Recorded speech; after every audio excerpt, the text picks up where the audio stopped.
Good morning, Bob.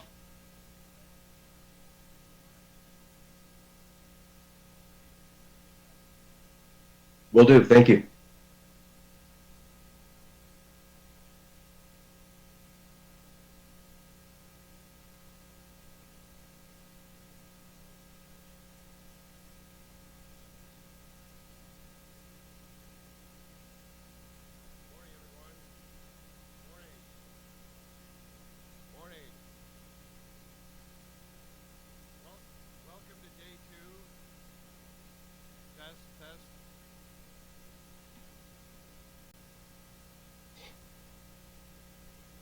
Oh, morning.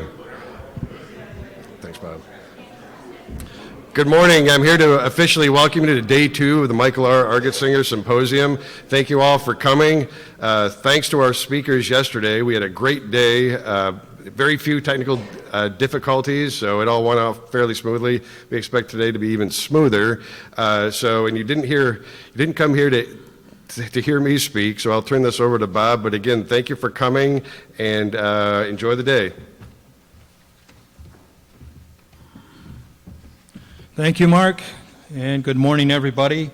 Robert Barr, current president, Society of Automotive Historians, and we have a Zoom presentation opening our morning. And then 3 more presentations this morning, and then we'll break for lunch. Right after lunch, Buzz McKim, NASCAR historian, will give his keynote address. And again, a reminder, Gordon White and Joe Freeman have their books for sale in the back of the room. So during break and during lunch, take a look there. All right, we're starting off with Caesar's Palace Grand Prix by Randy Cannon, who's joining us via Zoom from Reno, Nevada, and it's very early in the morning there. All right. Good morning, Randy. Hang on here. Randy, are you muted on your end?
Bob, testing. We can hear you now. We can hear you now. I show a live mic on my end. All right, hold on one second. Thank you. What are we doing here? Why is that full screen? Just close it.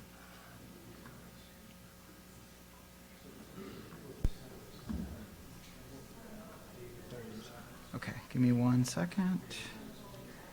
Okay. No, we're good there. Let's see if he can hear us. Randy, can you hear us?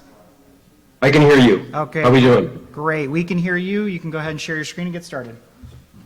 Very good. Bob, I should be at about 25 minutes, and then I'd like to do a quick reading from one of the chapters. Should be about 27 minutes total. Okay, very good, Randy. Thanks. You see me on screen, Bob? Presentation? Yes, just make it full screen. Whoops. I am full screen.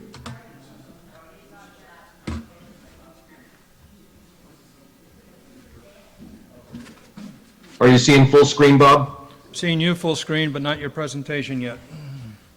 Okay, bear with me. Okay. Now there we go. There we go. Okay, you're all set. Very good. Good morning, attendees. It's my honor to be here for the 6th Michael R. Argetsinger Symposium for International Motor Racing History. I'm going to talk to you this morning about my current book, Caesar's Palace Grand Prix, as Bob introduced.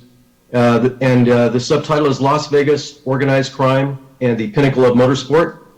I'm going to walk you through my approach to the research, some of the threads of history that culminated in the Caesar's Palace Grand Prix, and then we'll connect a few dots forward to the return of Formula One to Las Vegas next year after a 40-year absence for the 2023 Las Vegas Grand Prix. I jumped into this project by going back to my original programs. I did get to attend the 81 and 82 Formula One events and the 1983 Kart IndyCar event. I kind of wanted to see what players, what actors I had to work with for the thesis as I wanted to develop it. I started with Cliff Perlman. I remembered him from my youth in Las Vegas. He certainly had alleged organized crime connections, most notably to the financial kingpin of the organized crime syndicate at the time, Meyer Lansky, and the alleged heir apparent to Meyer Lansky, a fellow named Alvin Malnick, who is actually still with us. He was mentioned on the infamous Abscam reportings of the late 70s, as were Lansky and Malnick and Caesar's Palace. He was the chairman of the board of Caesar's Palace at the time of the 1981 Formula One event and was the CEO of the parent corporation, Caesar's World. Next, I saw Harry Wald. He was an original 1966 investor in the development and setup of the Caesar's Palace Resort, a gambling licensee, a very shadowy background. At the time of the first Formula One event, he was the CEO of Caesar's Palace. He was a fixture on the Caesar's Palace campus for nearly 2 decades. This one caught me off guard. I had no recollection of this from the time period, but Chris Pook is there in the program, the founder of the Long Beach Grand Prix Association and the Long Beach Grand Prix itself.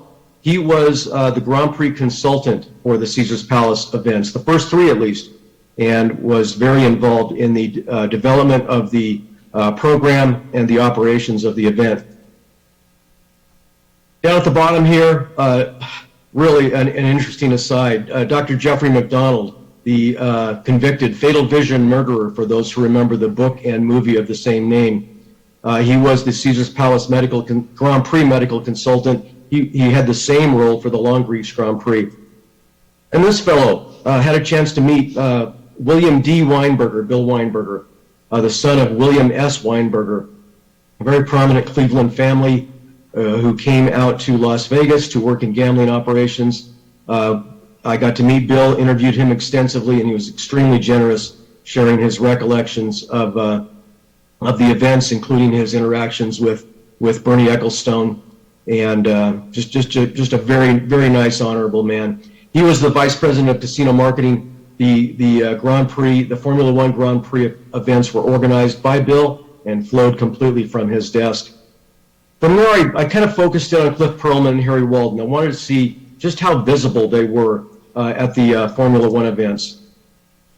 And they were very visible, right there on the podium.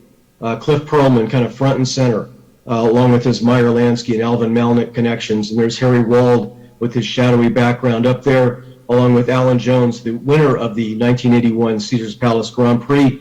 He was the departing Formula One world champion, driving for the Frank Williams team. Alain Prost was second for Renault. Bruno Giacomelli kind of tucked back in there. I enjoyed researching Bruno.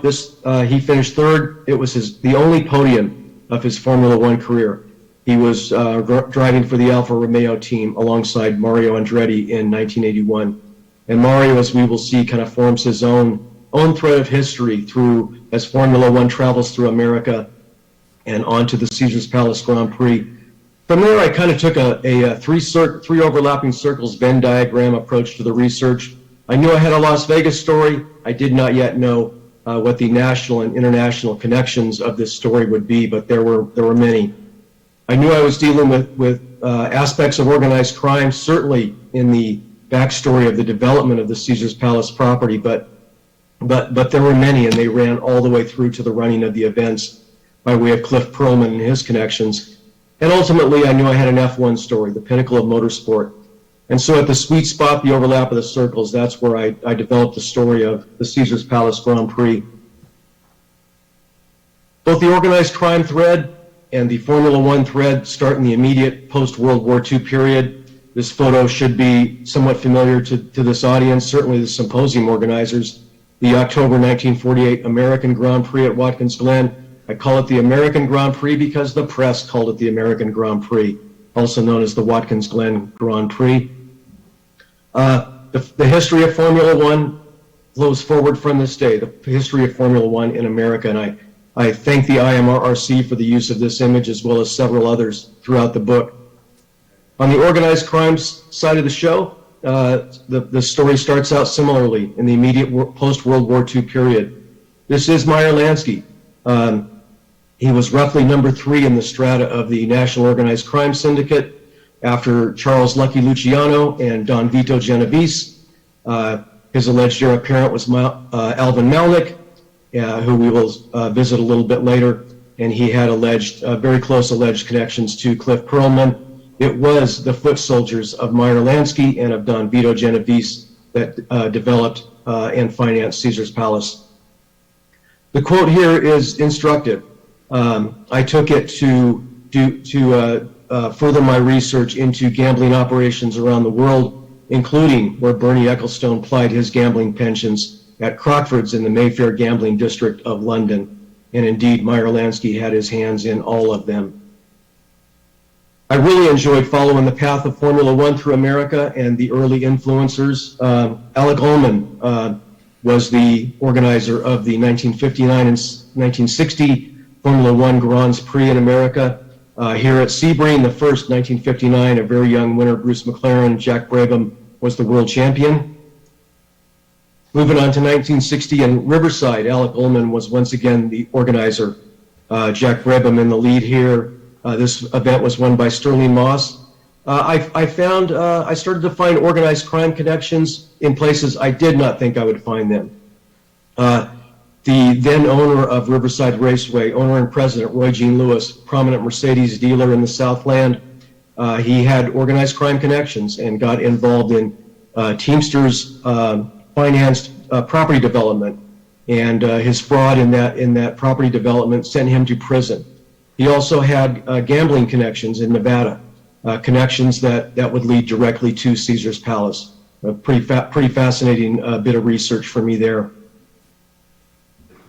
Alec Ullman organized the first 2 Formula One Grand Prix in America. The next 20 were organized and presented by the Watkins Glen Grand Prix Corporation. I really enjoyed this body of research. This is the 1961 event won by Innes Ireland. I believe it was the only win of his Formula One career. Here we see Sterling Moss in the number 7 vehicle, the Lotus Climax, and beyond him, we see Bruce McLaren in the number 2 Cooper Climax. A long, time-honored run of Formula One, but the 20-year run of Formula One at Watkins Glen also spelled the transition to Caesars Palace, which is an integral part of the storyline. At Watkins Glen historian Bill Green talked to me about the early safety and security director, Charles Kress, and that turned into an organized crime thread, if you will.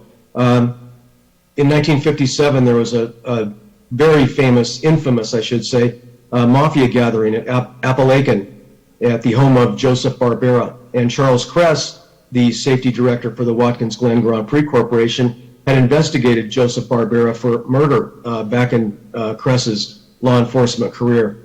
And at the time of that 1957 mafia gathering in Appalachian, he became extremely vocal about the rise of mafia in the eastern states, and was very vocal in his concerns to Governor Harriman at the time. The 20-year run of Formula One came to an end. Formula One at Watkins Glen came to an end in 1980. Here's Mario Andretti, his last year with the Lotus team.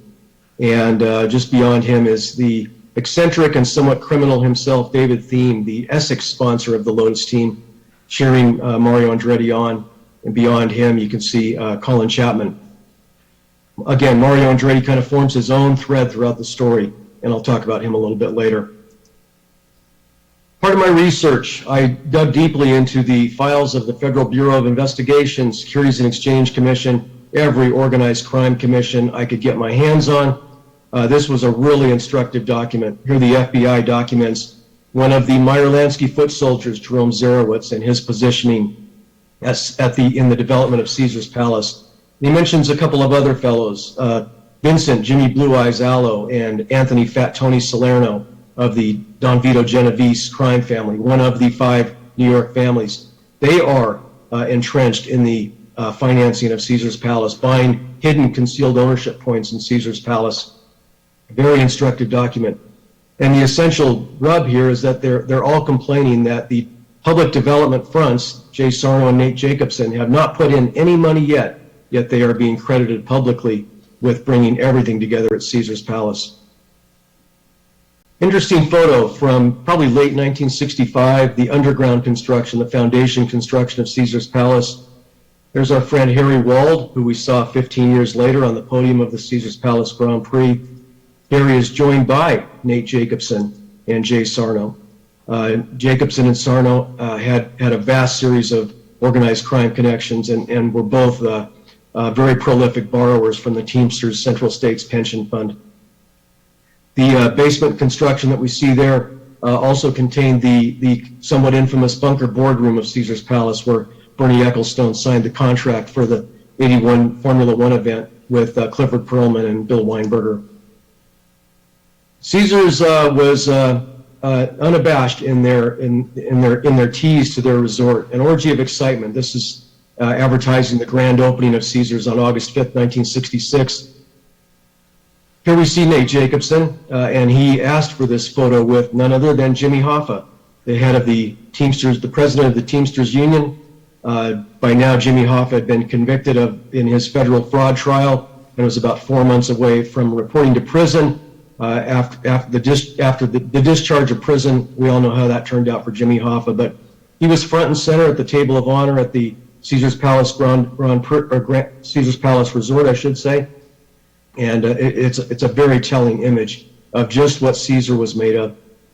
The book includes some period picture postcard views of the Las Vegas Valley for anyone who has been there of late. All of this property has been developed over. The dunes that we see here was demolished in the 1990s to make way for Steve Wynn's Bellagio.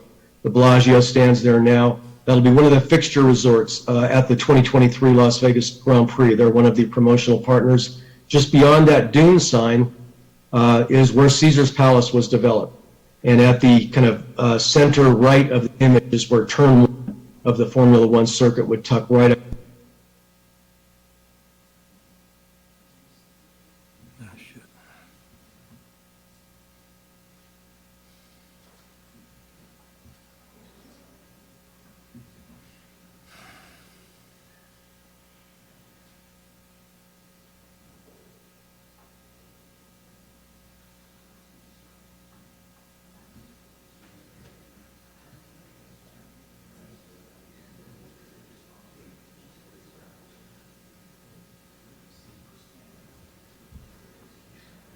The Caesar's Palace Grand Prix consultant. He had a 4-year deal. He was terminated prior to the '84 kart IndyCar event at Caesar's. The quote at the bottom was telling. It was from his early run at Long Beach when he was still promoting Formula One there. As he rubbed the opinion makers in Long Beach, somewhere between dynamic and brilliant, con man and thief.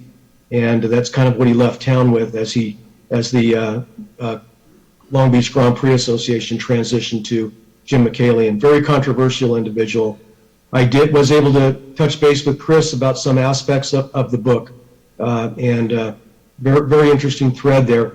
I want to mention that as Chris Pook, in the very week that Chris Pook was seeking approval from the Long Beach City Council for the Grand Prix concept, Caesar's Palace influencers were also in town seeking leases aboard the Queen Mary, the retail properties on the Queen Mary, and both of those overtures in Long Beach invited the attention of the Department of Justice Organized Crime Task Force, both the Grand Prix and the Caesars Palace influencers. Back to Mario. I enjoyed putting as much Mario in the book as I could. This is the 1975 Formula 5000 event, the first Long Beach Grand Prix and the kind of the preamble event to the first Formula One Long Beach Grand Prix. I enjoyed following Formula One through America, and it was interesting to see the rub between Long Beach and Watkins Glen and how Bernie Ecclestone kind of leveraged both of those off of each other. Mario Andretti won the 1977 Long Beach Grand Prix. Here he is leading Niki Lauda in the Ferrari. They probably, I believe they finished about that close. Mario Andretti's win, I believe it to this date, is still the only win by an American in a Formula One event on American soil. I believe that to be true. And it completely entrenched the presence, the awareness of Formula One in the American consciousness.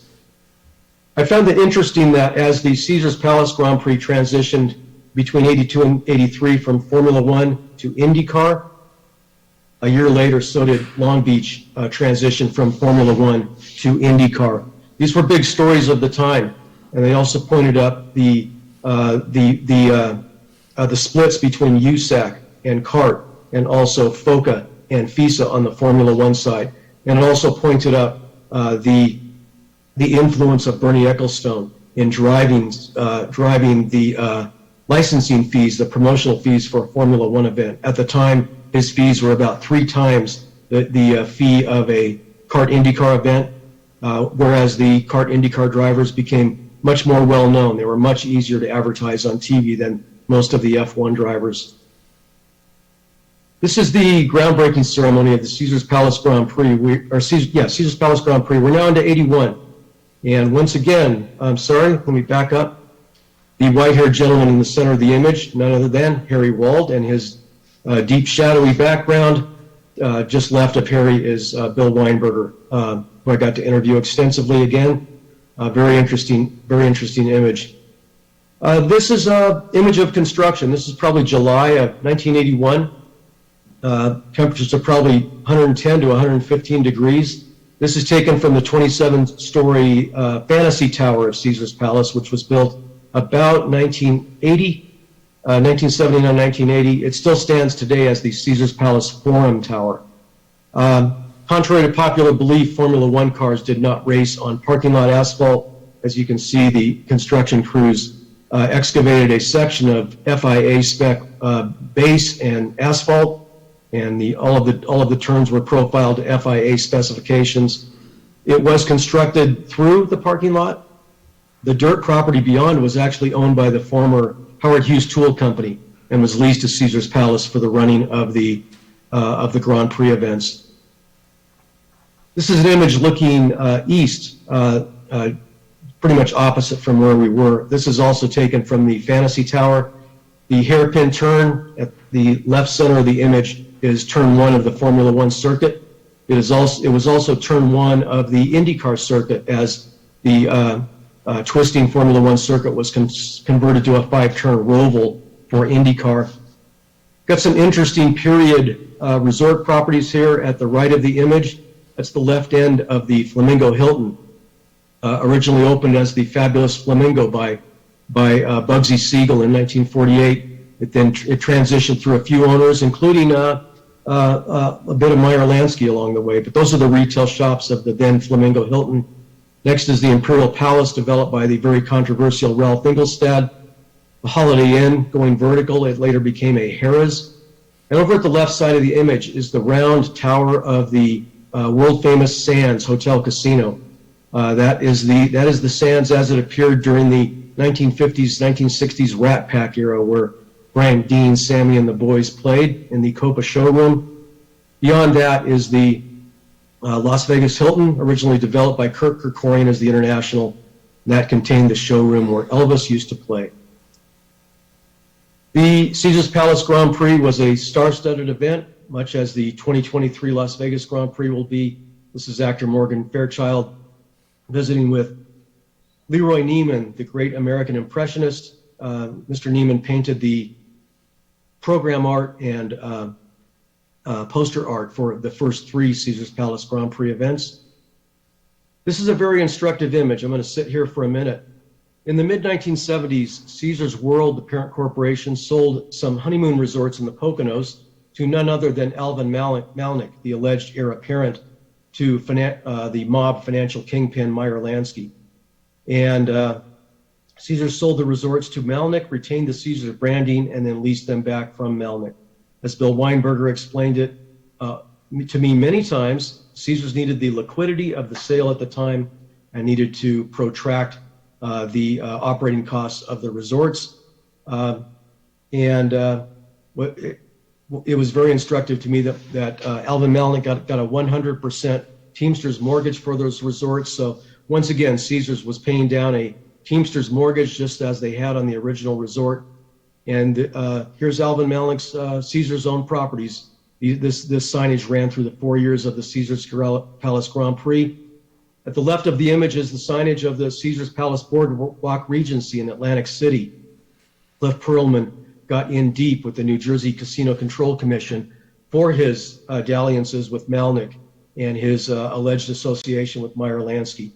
And the New Jersey Casino Control Commission eventually led to his removal from Caesars World and his Las Vegas position at Caesars Palace.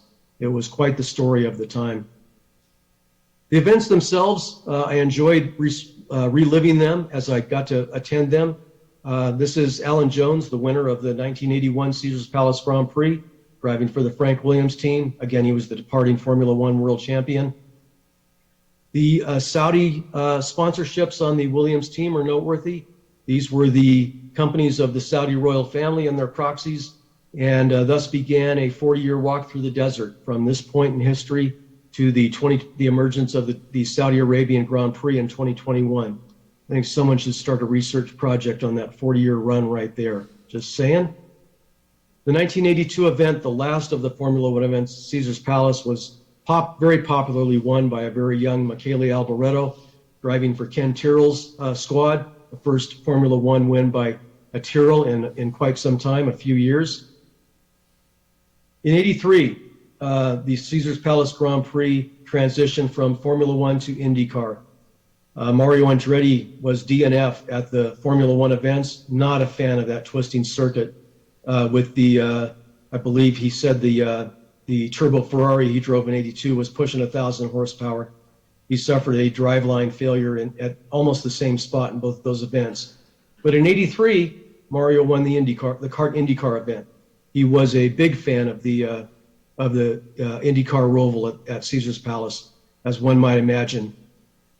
In this image, we see Teo Fabi at the front, John Paul Jr., the late John Paul Jr. in second place, Derek Daly third, and there's Mario in his Newman-Haas Lola in fourth. This was the first year of the Newman-Haas team, and as Mario described it to me, he's the one who brought the parties together. It was a match made in heaven, and history certainly supports that. In '84, this was the last of the run, another kart IndyCar event. In this one, Mario finished second. Tom Sneva won the event. Mario claimed his first IndyCar championship in 15 years since 1969, the year that he also won the Indy 500. In this image, we see Mario Andretti on the point, Danny Sullivan, Bobby Rahal, Emerson Fittipaldi, Tom Sneva, and at the back there in the red and white Budweiser, or Miller car, I'm sorry, that's Al Unser Jr. There are 9 Indy 500 victories and 3 Formula One World Championships captured in this image. Quite an image. And that was the end of the run. I then moved on in the last chapter of the book to ponder the many overtures to bring Formula One back to Las Vegas over the last 40 years. This one appeared in the 1995 Indy 500 program. It pitched a Formula One season finale for '96, racing down the Las Vegas Strip. The host property would have been the MGM Grand. The starting grid is right there in the foreground of the photo on Koval Lane. The 2023 Las Vegas Grand Prix will race down the Las Vegas Strip and Koval Lane, kind of off to the right of where this is pictured. This event obviously did not happen. In the last chapter, I also identified this fellow, Farhad Shafar. This photo is the only one that is the only one of the photos up to this point that's not in the book. In the early 2010s, he was alleged to have a contract with Bernie Ecclestone to return Formula One to Las Vegas. He did sign a non-disclosure agreement with the Las Vegas Convention and Visitors Authority and their ad agency, and basically locked down Formula One in Las Vegas. It went nowhere. Obviously, no Formula One events happened in that time frame, but it did produce a lawsuit. This lawsuit was somewhat famously filed in March of last year, and the plaintiff was Formula One. Formula One, Liberty Media of America of the U.S. had acquired Formula One in 2017. They wanted badly to return Formula One to Las Vegas, and they sued Farhad Shafar and his P2M Motorsports company to break through their non-disclosure agreements with the Las Vegas Convention and Visitors Authority and their ad agency, and wound up holding harmless the LVCVA, and then LVCVA joined the lawsuit. One of the gems from the lawsuit was this piece of writing. This was in the discovery between Bernie Ecclestone and Farhad Shafar, which does everything but sign a contract. Bernie Ecclestone dangles out the prospect of a contract, and as Bill Weinberger explained to me, Bernie did that many times throughout history. He would let anyone think that they were the would-be promoter of a Formula One event, unless and until it was time to come up with the money, and then he would be gone in a flash. It's a very interesting piece of writing. And here in 2013, Bernie Ecclestone badly wants Formula One to return to Las Vegas, and he definitely wants it to run down the Las Vegas Strip. The lawsuit was settled in July of 2022, and an interesting Las Vegas story arose. Las Vegas investigative journalist Jeff German wrote for the largest daily in town, broke in July of 2022 that the lawsuit had settled. 1 month later, Jeff German is stabbed to death in front of his home in Las Vegas. The prime suspect is a local politician. It's just one of many such Las Vegas stories in the lore of Las Vegas, and here's one added to it, and it becomes part of the lead-in to the 2023 Las Vegas Grand Prix. We'll see how it goes. They're a year before the event, they're throwing around big, huge numbers. Ticket prices are tenfold over the most expensive ticket at the Caesars Palace Grand Prix. It will be interesting to see if the event moves the needle in the casino. The Caesars Palace Grand Prix did not. It's a nice image that was put together by track designer Herman Tilk. The current Caesars Palace campus is in the beyond there, and at the left of the image is the Bellagio. They're both sponsorship partners for the 2023 Las Vegas Grand Prix. Bob, with that, I'm going to stop my share, and I'm going to do a quick read, if I may. Sure. We doing okay on time? Yes, we're good. Okay. And we got time for questions and answers? I've got about two and a half minutes of read, and then I'll be done. Go ahead. I'm going to do a quick read from Chapter 8. After I'd submitted the manuscript to the publisher, I sent Chapter 8 to Duke Argetsinger. I wanted to get his read on it, and he and JC turned it into a very nice editorial review that made it on the back of the book. Chapter 8 is roughly the events of 1980, and there was supposed to be a Caesars Palace Grand Prix in 1980. It did not happen. The title is Trumpets and Tribunals, the Caesars Palace Grand Prix that wasn't the final U.S. Grand Prix at Watkins Glen, the many stains upon Caesar. The announcement by the Shah of Formula One racing Britisher Bernard Ecclestone that Watkins Glen should be replaced by Las Vegas, rang the reports, has raised quite a storm of protest in the colonies. Indeed, international efforts to scuttle the U.S. Grand Prix at Watkins Glen in favor of an event at Las Vegas dominated the Formula One winter break headed into 1980. The global gambit also pointed up the futility of the ACUS delegation to FISA, certainly with respect to the fortunes of the U.S. Grand Prix. Further, the potential loss of Watkins Glen as the East Coast outpost of Formula One incited one of the most acerbic voices in the annals of American automotive journalism. This pathetic urge for approval by our European peers has reached the point of absurdity, wrote Brock Yates, we seem prepared to flagellate ourselves with a lunatic frenzy in order to receive the benediction from a tin horn like Ecclestone. At the same time, Yates, the incendiary editor of Car and Driver, saved some flame for the split state of affairs in homeland open-wheel racing. Yet our so-called ruling authority, the ACUS, continued Yates, stands back in helpless disregard while USAC and CART render out the most prestigious form of domestic motorsport into small bits. An armada of stateside support then rallied the Watkins Glen cause. The gathering impetus also included the considerable influence of Mario Andretti. I'd like to see both Watkins Glen and Las Vegas happen, reckoned the former Formula One champion, but not one at the expense of the other. That shouldn't be. Andretti was also tasked to consider a boycott of the emerging Las Vegas event, an exercise the Lotus contracted drivers simply could not entertain. An American delegation of Mario Andretti, Tom Binford of ACUS, and Malcolm Curry of the Watkins Glen Grand Prix Corporation then traveled to Paris on December 13th, 1979 for a rare audience with the executive committee of FISA. There, the American emissaries awaited the final decree of the International Motorsport Body on the fate of the U.S. Grand Prix and the bucolic idol of upstate New York. Clifford Perlman, William McElnay, and William D. Weinberg of Caesar's Palace also awaited word from Paris on their own Formula One ambitions, while Perlman also awaited his fate with the New Jersey Casino Control Commission. Caesar's World then closed the year trading above $18 per share, an 80% increase in 18 months. Investors perhaps trafficking on whispers of aging mob kingpin Meyer Lansky, alleged heir apparent Alvin Melnick, and the Caesar's Palace Grand Prix. Thank you very much for the opportunity to present. Bob, I will turn it back over to you. Thank you, Randy. Thank you.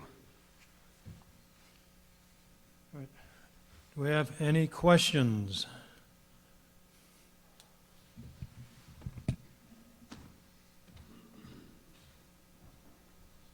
Question from Don Capps. Hey, Randy. Am I assuming now that you got a third book on the way? With our to add to your chapters on the Stardust and now the Caesar's Palace and the upcoming race as well? Bob, are you able to repeat the question? I couldn't quite make it out. Randy, do you have a third book on the way? Yeah, you have a third book on the way?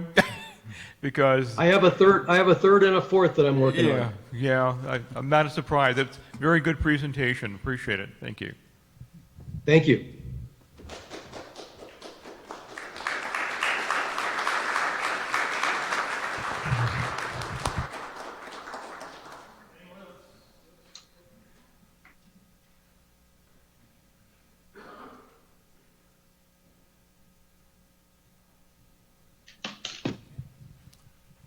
Randy, where can we purchase a copy of this book? You know, I just thought of that. Let me get back to my, Bob, I'm going to, if I may share the screen again. It's on Amazon.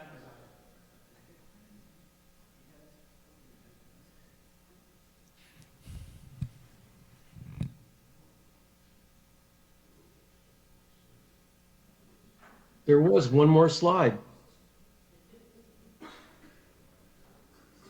Bob, am I on screen?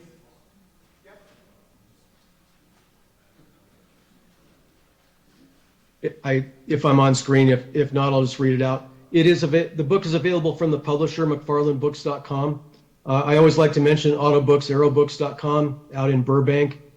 Tina and Chuck there have just a wonderful automotive and aerospace mom and pop bookstore. Their collection is amazing.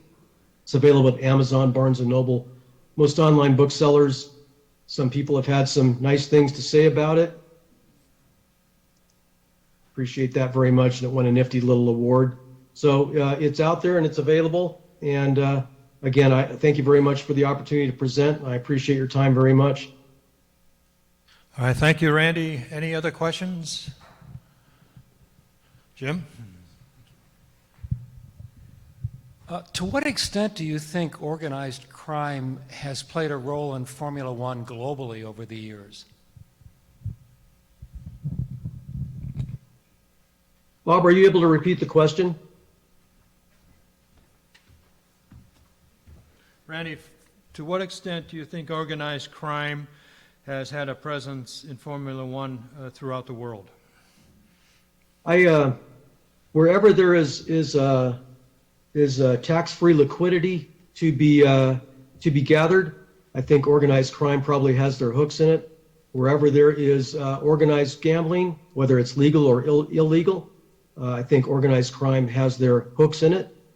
And so that's why I found a few convergences of the subject matter along the way. Bernie Ecclestone was and is an inveterate gambler, and so organized crime kind of followed him by way of wherever he placed his bets. One of the quotes that I found pretty early on was when casino ownership went public, casinos became owned by publicly traded companies, people assumed that the mob was going.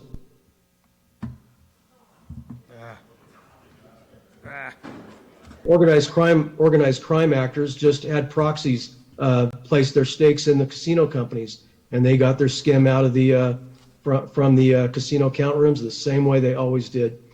Yes, it's digital now. Yes, there's online gambling now, but I don't think organized crime has ever left the subject. And to the extent that Formula One is a sport churning billions of dollars around the globe, I believe that wherever organized crime can find a tap into liquidity, they are prone to do so. All right, thank you, Randy. Thank you very much. Thank you again, Bob. And Thank you, appreciate you attendees. appreciate you getting up so early in the morning to talk to us. My pleasure. All right. Here's All the right. coffee. Okay. It's now 7 o'clock your time, right? Okay. So, Yep. all right. Thanks, Randy. Thank you, Take Dan. care.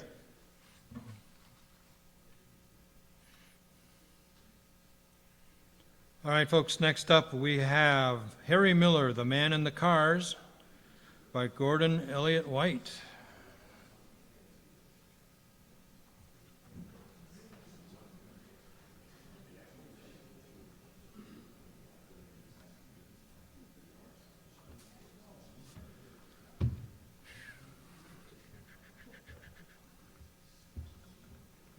All right, coming up, Gordon.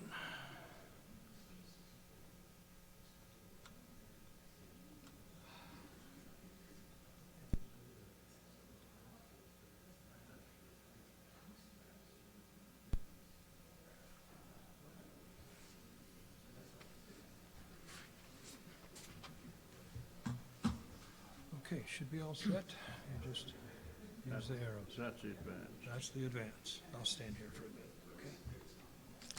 Thank you, Bob, and good morning. It's nice to be back in Watkins Glen.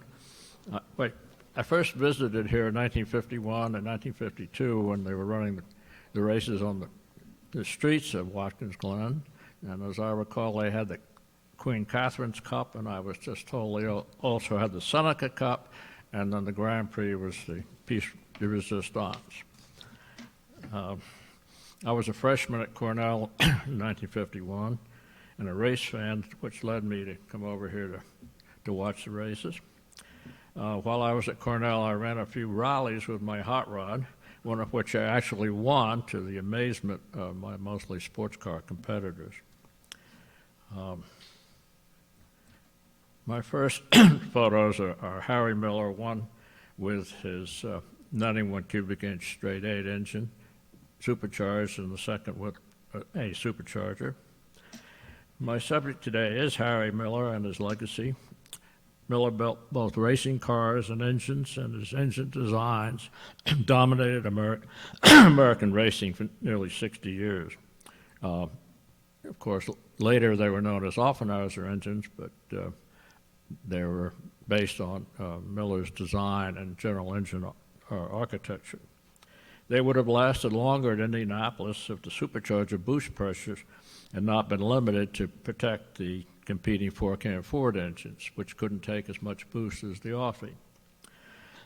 Griffith Borgeson has described Miller as quite simply the greatest creative figure in the history of the American racing car.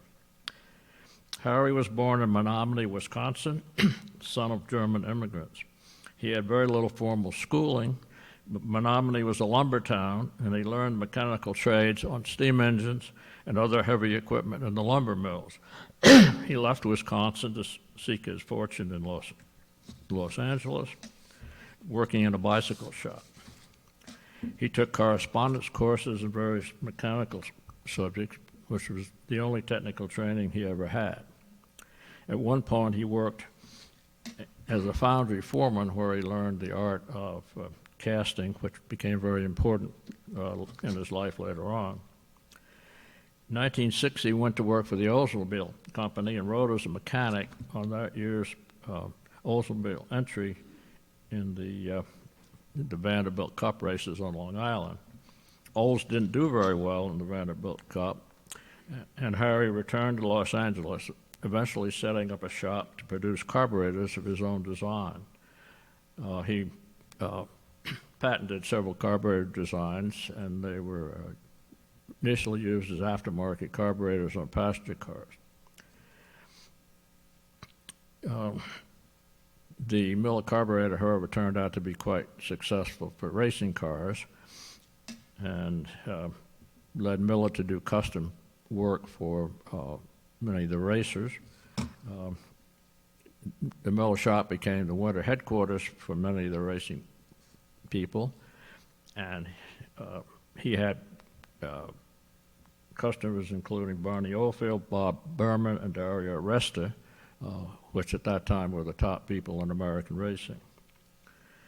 As Miller built racing equipment, his design work followed the empirical habit of Americans, learning by experiment, much as had Thomas Edison, who designed the light bulb by trying out, I think, 200 different things for his filament, and Henry Ford, neither of whom had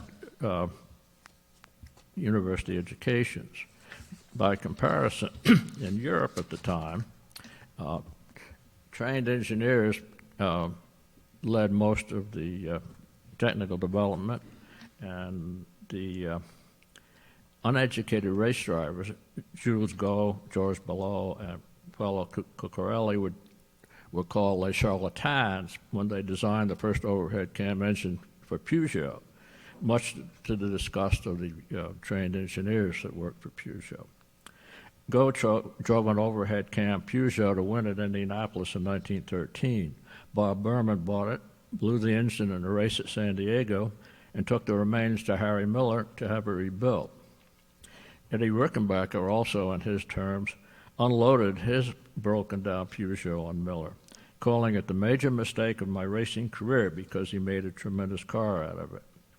Miller, in the process of rebuilding the Peugeots, educated himself in the best European engine practices.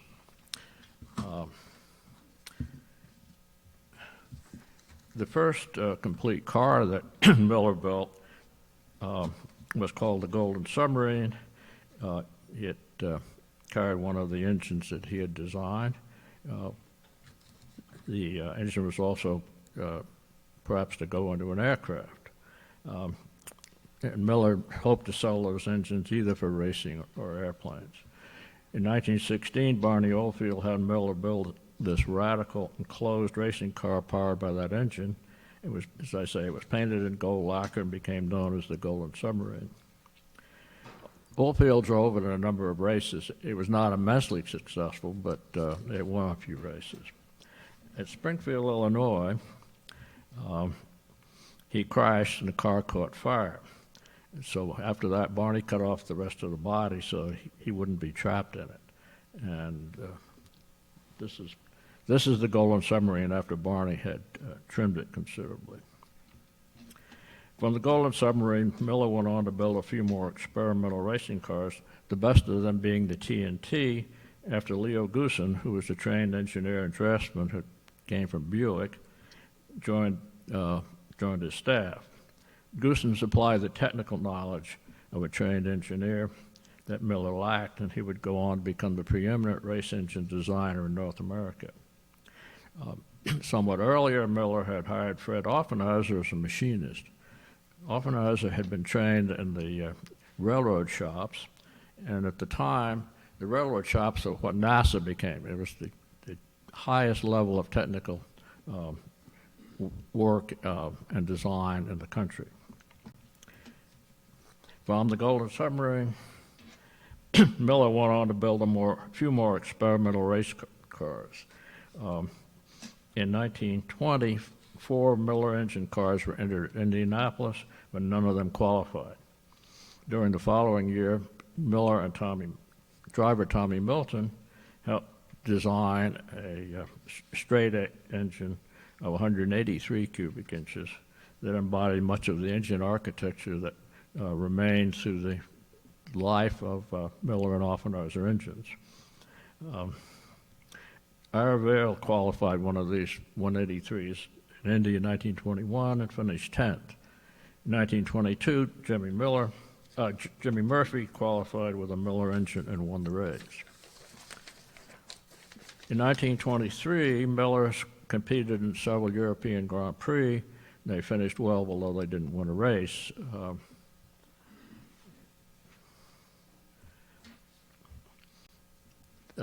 This next picture is of a front drive 91 cubic inch Miller car, and the man in the background with the bowler hat is Umbrella Mike Boyle. Boyle was a business agent for the Chicago Electrical Union as his day job, and you wonder how he made enough money out of being the business agent to afford race cars, but that was Chicago.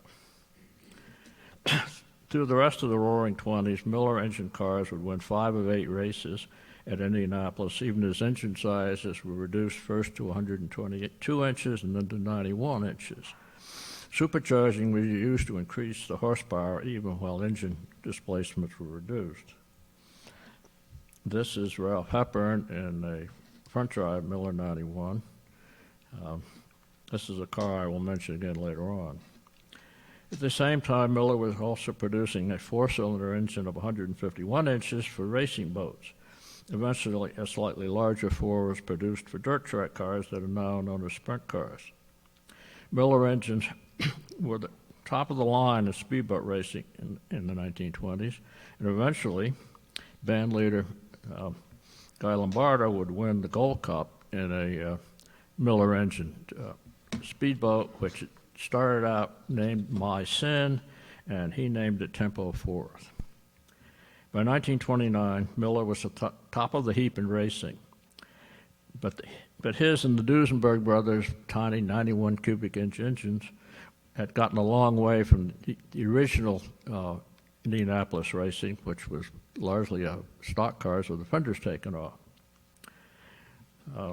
In early 1929, Eddie Rickenbacker, by then head of the American, oops, we lost it. Is it idling on something?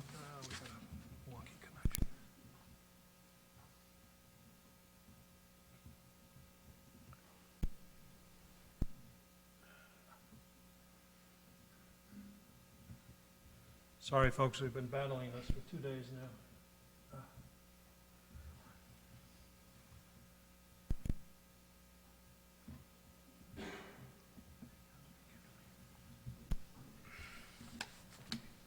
Stay away from that.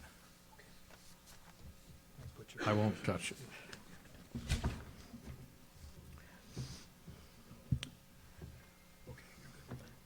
This is a Miller 91 piston. This is a supercharged straight 8. Actually, this piston is out of one of Leon Dure's 1928 front drive Millers. I got it when the Smithsonian took one of Dure's cars in 1993, and it had been restored by Bob Rubin, the donor.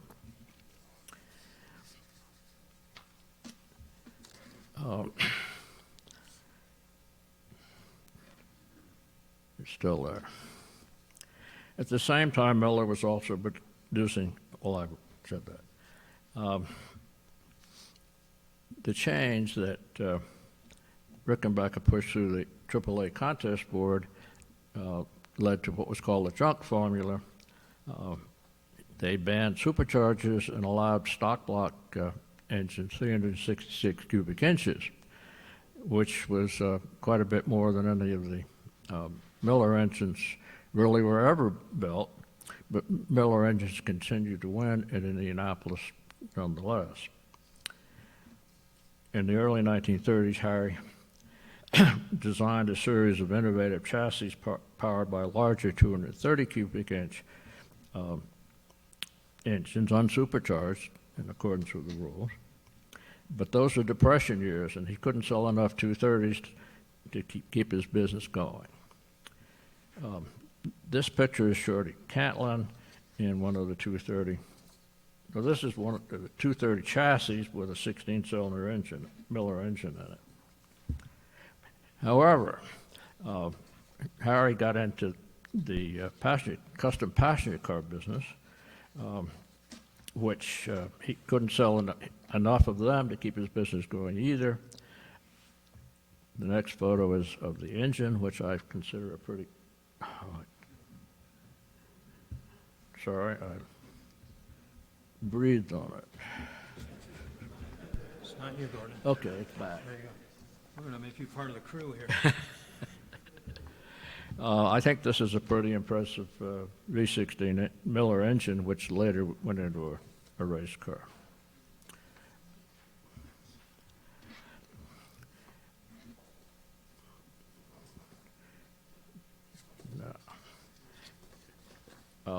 When Miller went bankrupt, he left Los Angeles forever.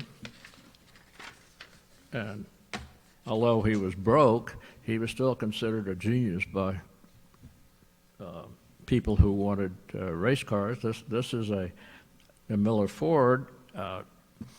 Preston Tucker was able to talk Henry Ford into having Miller built a series of 10 race cars, very advanced race cars, to carry the new Ford V8 engine. Unfortunately, they started building them in March for a race in May, and they were not able to test them adequately. While they had some good drivers, Ted Horn was one, 4 were able to qualify, but all of them fell out of the race in 35, largely because of an inherent problem with the steering gear, which of course much discouraged Henry Ford, and he sequestered the cars for a while. Eventually they got out and were used in other ways. As I say, the passenger cars, the unsuccessful passenger cars, probably put the nail in the coffin of Miller's business. And at the bankruptcy auction, Miller's shop foreman, Fred Offenhauser, bought most of the machinery and patterns and set up his own shop to manufacture both parts and complete engines, eventually changing their name from Miller to Offenhauser, although they were, of course, based on Miller designs. This is one of the Miller Fords.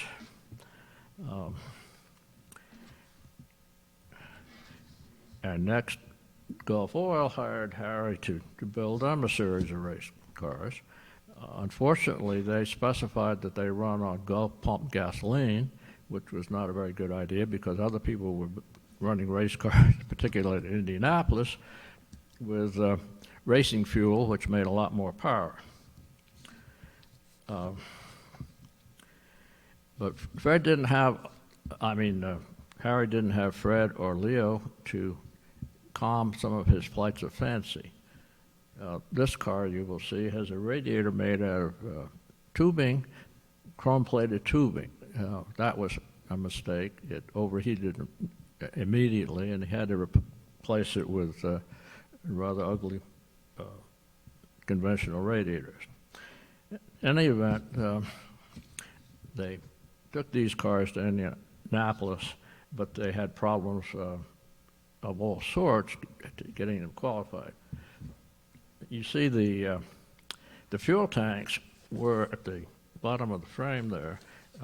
Mark Dees thinks they were an aerodynamic item. I'm not sure about that, but they were certainly a hazard because when a couple of them crashed, and the next picture is of one that crashed, ruptured the fuel tank, the car burned up and killed the driver, who was George Bailey. As World War II approached, Miller moved to Detroit and designed both aircraft and marine engines for the military. Preston Tucker lured him into designing an engine for both an armored car and a fighter plane. But Harry didn't have the engineering skill or knowledge to meet the Air Corps requirements for a military engine. He was still designing empirically by trial and error. That didn't suit the military.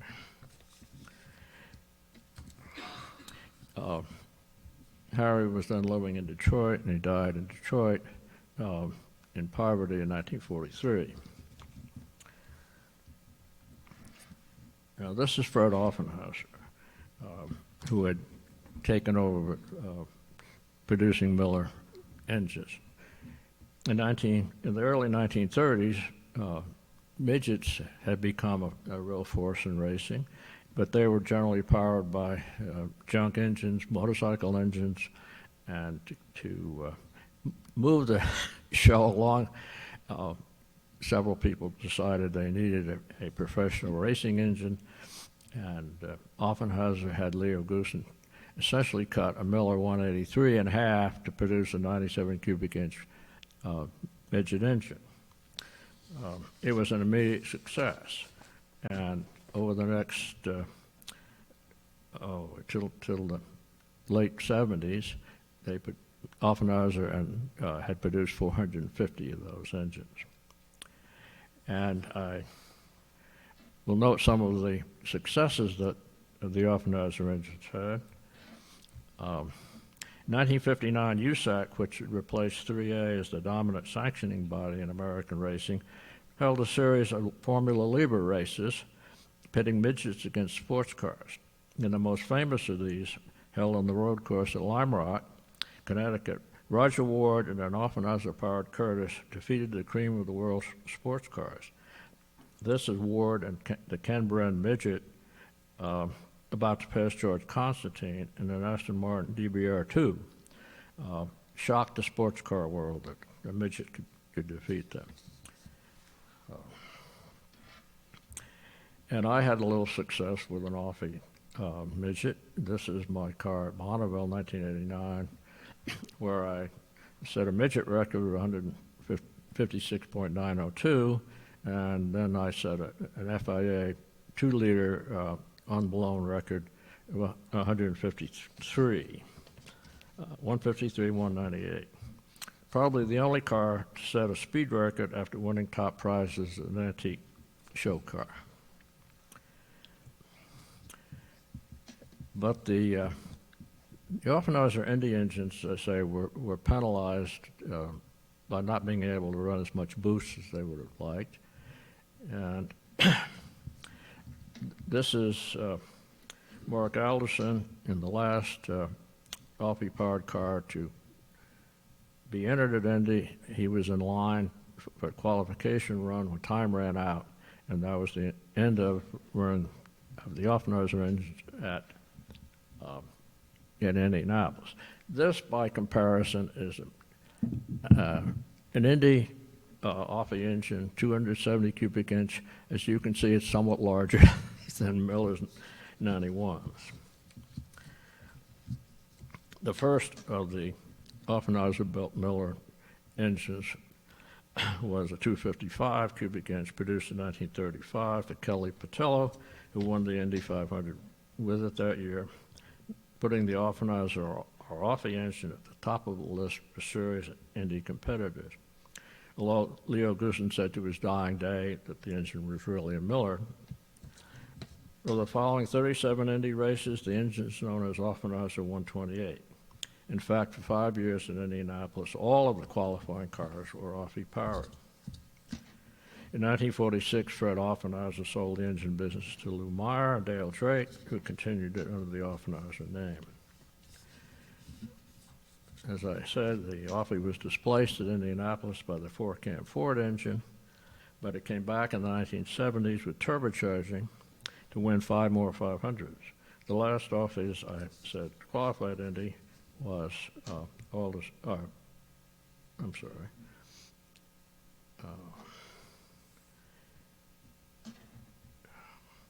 The last offer to qualify came in 1980. This is a turbo Offie owned by Roller Wallstadt. As I say, it was in line to qualify, but didn't make it. Well, the 270, 255, and later turbocharged Offies dominated championship racing for many years. And the smaller midget engine simply overwhelmed midget racing. After World War II, an Offie engine in a Curtis chassis was so dominant, it was an event if any other car or engine won a race. The 220 sprint car engine was the class on the half-mile tracks as well, though because it cost more than the modified Model A engines and other passenger car engines, it was in a minority. In 1957, the small block Chevy with many more cubic inches became competitive, and the last year an Offie won the sprint car championship was 1959. As I said, Miller died in Detroit in 1943, almost forgotten. After the war, few people remembered him or that the dominant Offenhauser engine had become life as a Miller. It was not until a dozen years after Miller's death that Griffith Borgerson, editor of Sports Car Illustrated magazine, began to write about Miller and his engines, and people began to appreciate Harry Miller. Leon Duret had taken his two Miller front-drive cars to France in 1929 after the last Indianapolis race before they were outlawed by the rules change. He sold them to Bugatti. They remained in France during World War II. Borgerson discovered them there in 1959, brought them back to the United States. One went to the Indianapolis Speedway Museum. By 1990, the newspaper I was working for had lost half its circulation and couldn't afford me in Washington. So I took early retirement, went to the Smithsonian as their auto racing advisor. This is a photo of me in the Duret car at Bridgehampton when I was trying to persuade Bob Rubin to donate to the Smithsonian, which he did in 1993. Borgerson's writing about Miller generated a movement among a group of car collectors to find surviving Millers and restore them. In the early 1990s, Mark Dees of Moore Park, California, Chuck Davis of Chicago, Dave Eline of Milwaukee, and Bob Sutherland of Colorado organized the Harry A. Miller Club, which each July hosts a meet at the mile track in Milwaukee, where restored Millers and other front-engine champ cars can be exercised at speed. This is a photo of the field at Milwaukee with mostly Miller cars and engines. Many of Miller's drawings and blueprints have survived. For 25 years, I've maintained an archive of more than 12,000 such drawings, the originals of which are now at the Henry Ford Museum in Dearborn. By now, there are more Millers, many put together out of parts than Harry built. The event at Milwaukee and shows such as Pebble Beach, Amelia Island, and Hershey pay appropriate honor to Harry Arminius Miller, a giant in American racing. Thank you. Thank you, Gordon.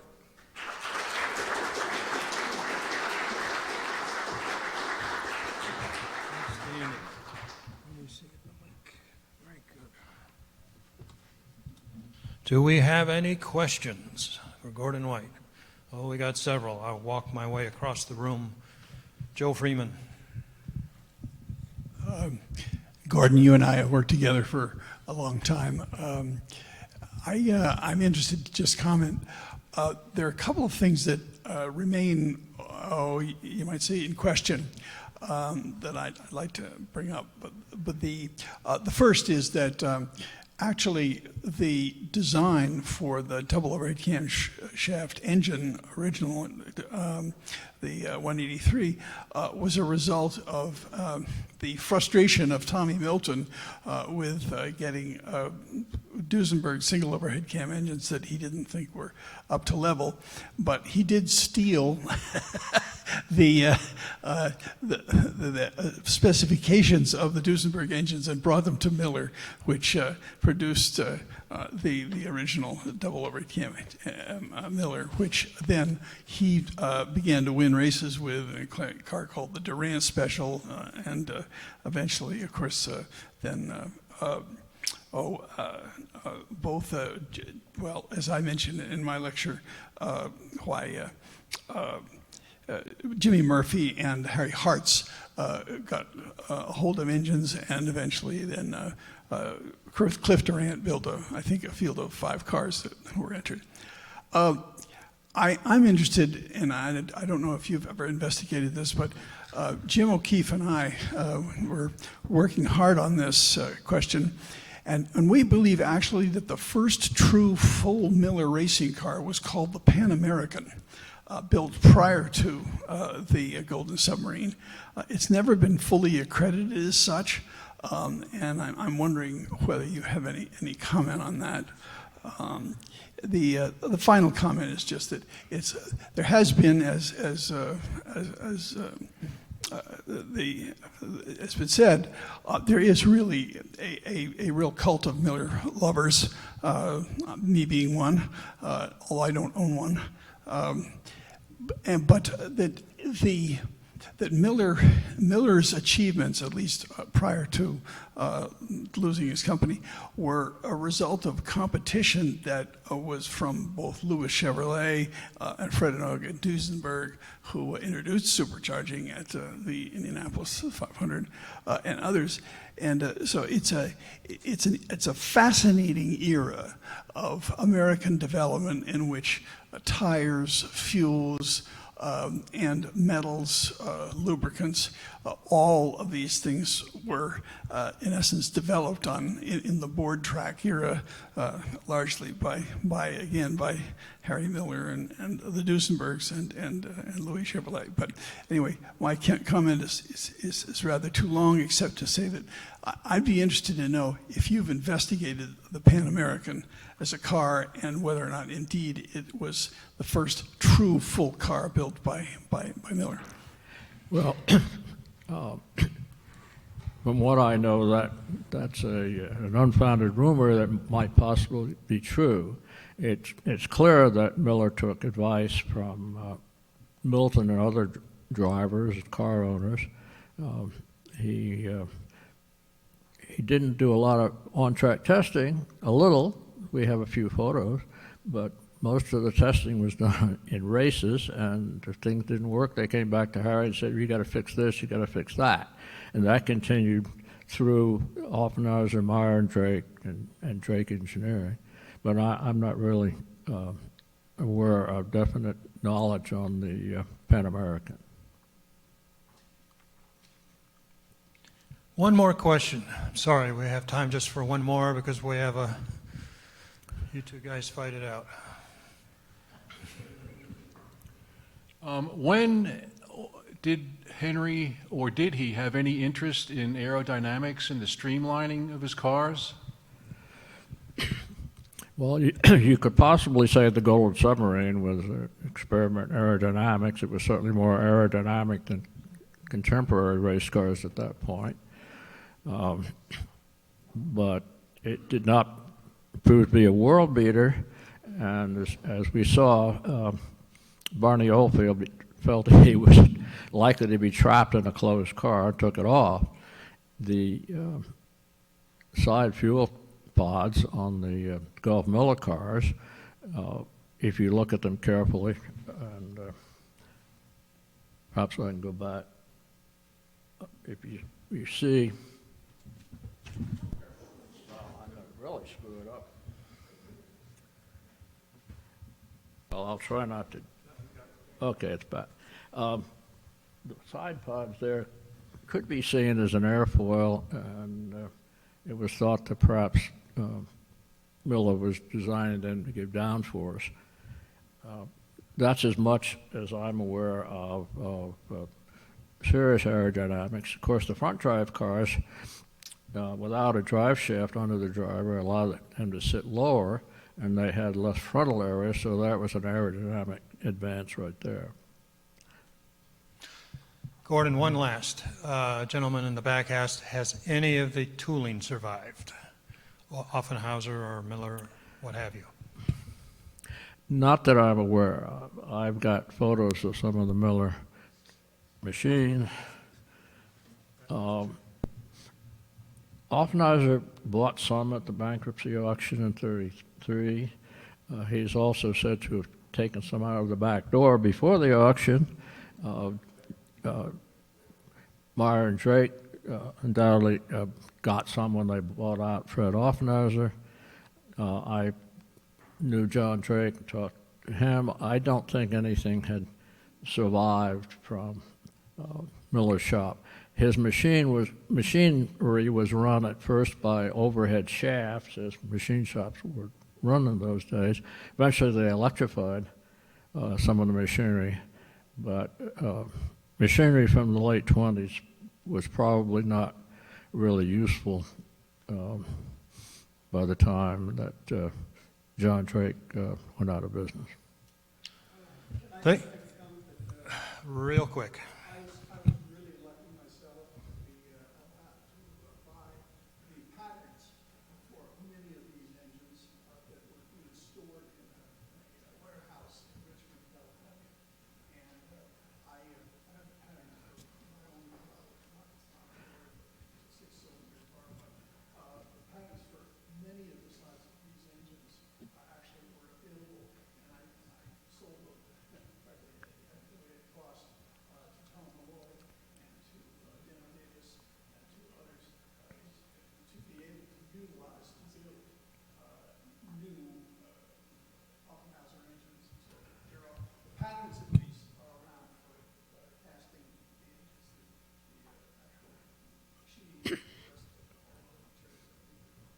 Yeah, some of the patterns have survived. Bob McConnell has a number of patterns. Kendall Merritt has a number of patterns. Dean Butler had quite a few, and he sold them to somebody in Troy, Michigan.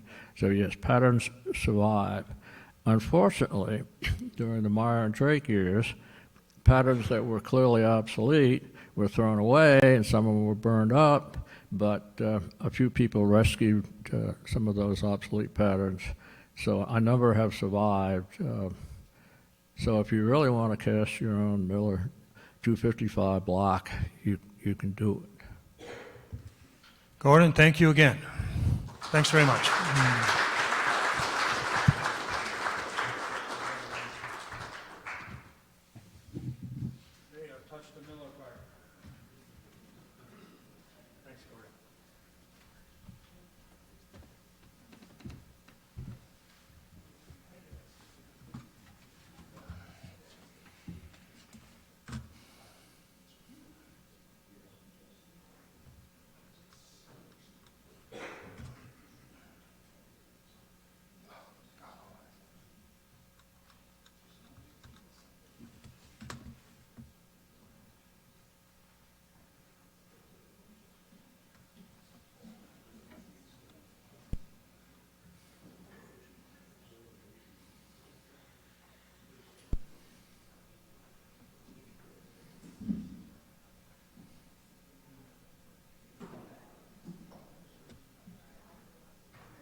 Our next speaker is coming to us from Western Australia.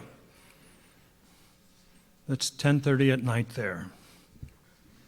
Good evening, good night, Katharine. Katharine Worth. It's morning here. Can you hear us okay? Yes, I can. Hello, good morning. Okay.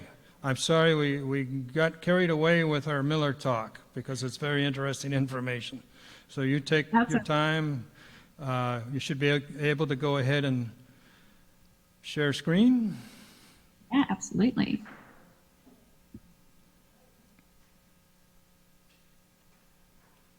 Okay, it's all yours. Thanks, Katharine. Awesome. Hello, I'm Katharine Worth. Firstly, thank you to the International Motor Racing Research Centre for organising the symposium and making it possible for me to present via Zoom today. I would like to begin today's presentation with a quote from Professor A.M. Lowe's article in the British Racing Driver Club's magazine, Speed, in August of 1935. Speed is important, not for its own sake, but because it is the very basis of civilization. This statement addresses key themes of the 1930s I would like to discuss and unpack: the correlation between speed and civilization, and how nation states use speed as represented in Grand Prix racing to showcase modernity and dominance in international politics and sport, particularly from 1933 through to 1939. So how did Lowe define the relationship between civilization and speed? From Lowe's perspective, civilization meant the spreading of knowledge and humane ideas across distances quickly. Speed was rapid transport, particularly that of cars, which would enable people and ideas to move. Alternatively, arising out of this comment, my research will argue that a nation's level of civilization rested on the ability to manufacture the world's fastest cars.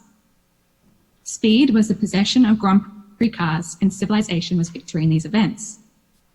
As motor racing is a sport that compares speeds between nations, a nation's level of technological civilization could be ranked. The structure of the presentation will begin with analysing politics and nationalism in motor racing occurring in Nazi Germany. The silver arrows of Mercedes-Benz and Auto Union will be discussed, as well as the symbolism of the car for the regime. The hero narrative and legacy of Auto Union driver Bernard Rosa will also be considered. Following from this, the focus will shift to Britain in the period, a nation with no car and no funding to race at Grand Prix level. This section seeks to explore why Britain did not invest in motor racing, considering members of the racing community saw speed as a marker for civilization. The final section follows the relationship between Britain and Germany in the late 1930s in motor racing. The collision of Anglo-German relations will be showcased at the 1938 Donington Grand Prix, the life of British Mercedes-Benz driver Richard Seaman, and the calls for an English auto union. The sources for this research primarily come from Britain and the British motoring press, and a few German sources are also included.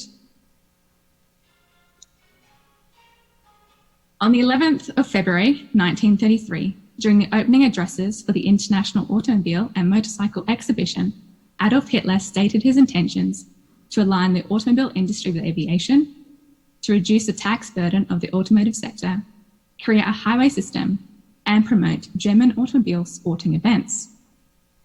Occurring 12 days following Hitler's appointment as Chancellor of Germany, this speech became a turning point in Germany's commitment to automobilism and the rise of the Silver Arrows. The seriousness of motor racing for the Nazi government can be seen through the centralization of racing under the National Socialist Motor Corps, or NSKK. This enabled a controlled and unified racing team. This did also create militaristic ties to racing. One example is a paramilitary rank held by the drivers. Furthermore, the Nazi government was involved with subsidizing Mercedes-Benz and Auto Union from 1933 onwards.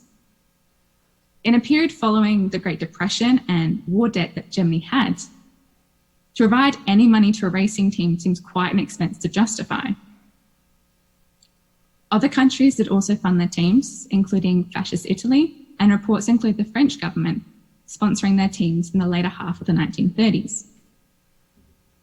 There are numerous factors, including commercial policies, that can explain this expense, but for my research, I'm interested in the nationalism aspect. The drivers and the cars became symbols of modernity and success for a new Germany Hitler was creating. International competition created proof of Nazi superiority on the motoring front. The Silver Arrows and the racing team, through extensive propaganda, were a vision of a modern Nazi Germany. However, this creates a problem due to the contradictory nature of Nazi ideology and modernity. To put succinctly, Nazism was a political ideology in Germany during the 1930s, which proclaimed the superiority of the Aryan race, associated with the Volksgemeinschaft, or People's Community, was the slogan Blut und Boden, or blood and soil. This romanticized the idea of the peasant farmer and a return to the land. This looking backwards ideology is contrasted, though, by the motorization policies and the modernity the cars represented. Careful reframing and stressing of the historical legacy of the car in Germany aided in bridging this discrepancy. Unfortunately, I cannot cover the full extent of this complex relationship in today's presentation. So the silver arrows were a key symbol of Nazi German pride, modernity, and nationalism. In the British motor magazine, Motorsport, they associated the victories of the German racing cars with Germany's turn to motorization under Hitler. The silver arrows became the pinnacle of German automotive industry. The German racing teams, it was suggested by Motorsport, were run principally to raise the prestige and to demonstrate the power, efficiency, and strength of Germany all over the world. In international sport, the setting enables one nation to compare itself against other nations. For motorsport, not only could they compare the sport craft of racing, but also the technology held by each nation. This connection between the silver arrows, German identity, and victory was quickly established and propagandized for the German public. For the Nazi government, motorizing provided a bounty of propaganda. The racing successes and its reflected glory, all of which were broadcast to the nation on state-provided radios, screened in films, and printed in the news. According to Neil Bascomb, Adolf Heinlein, the Korpsführer for the NSKK, took every opportunity to herald the country's dominance at the Grand Prix, as he believed racing is and always will be the highest embodiment of motorsport and thus the highest achievement of the nation in international competition. One example of symbolism of silver arrows and Nazi German nationalism is a presentation of the cars at the International Automobile and Motorcycle Exhibition. They are metallic emblems of progress which were encased in a pageantry to highlight German ingenuity and success. On the slide is an advertisement for the exhibition in Motorsport from February of 1935. Behind the landscapes and landmarks of Berlin is one of the land speed record cars towering above the cityscape. The car is emerging from the capital, representing the new future emerging from the political center of Germany. As reported in the Times, these exhibitions are not international, but highlight the German first-class craftsmanship and inventiveness. On this slide is an image of the Mercedes-Benz Grand Prix car at the 1935 International Automobile and Motorcycle Show displayed in the Hall of Fame exhibition. The car is situated between two pillars, which on the walls are plaques detailing the successes of the car with the insignia of the NSKK. Below the car is a laurel wreath, which is an ancient Greek symbol for triumph, and positioned above the car is the Imperial Eagle of Germany with the swastika and the bird's talons. The foreground shows lights which are reminiscent of fireballs, and although not shown from this angle, there are guards surrounding the vehicle. The staging, according to Julia Grossberger, generates a sense that the cars are meant to be viewed as objects of veneration, not for inspection. The layout of the Hall of Fame combines a museum with a hero shrine.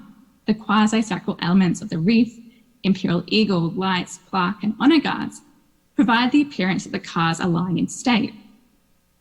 These cars are transformed into symbols of German greatness and superiority. So given this heroic staging of the cars, the drivers also had to match those qualities and be the right character to drive Germany to victory. The German racing drivers became part of a new socio-cultural class, the sporting celebrity. They were praised for their heroism and willingness to sacrifice oneself for the nation.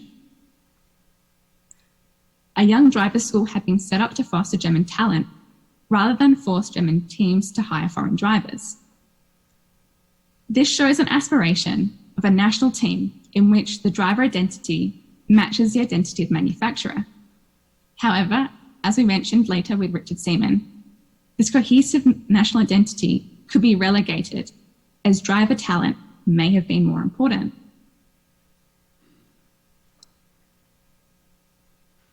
So of all the German drivers in this period, Chris Nixon comments that Bernard Rosemeyer was probably the most used driver by the Nazi government. However, why was Rosemeyer used more compared to other drivers? What was the appeal of Rosemeyer for the Nazi regime? An explanation is the hero narrative that was easily constructed around Rosemeyer. He came from humble origins to the 1936 European Drivers' Champion. He was a successful and talented racer, but at the same time fitted the mold of what a German athlete and a German male should strive to be. We know the phrase, heroes are created for when they are required.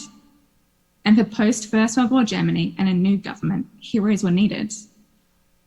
For Nazi Germany, a hero needed to be physically fit, mentally strong, and successful. The horrors of the First World War saw men returning home with shell shock and war wounds. Thus, Rosemeyer needed to represent a new Germany, one that was both physically and mentally fit to withstand modernity and the possible horrors associated with the modern technological war. The creation of male heroes like Rosemeyer were credited with the will and the resolve that gave him the ability to use his car as a weapon in battle. Rosemeyer symbolized a new era for Germany. His victories in America and in Europe were seen as tangible proof of a rise of a new modern Germany. His death on the 28th of January 1938 during a land speed record attempt provided an important propaganda spectacle for the regime. A soldier doing his utmost to represent the honour and glory of Germany.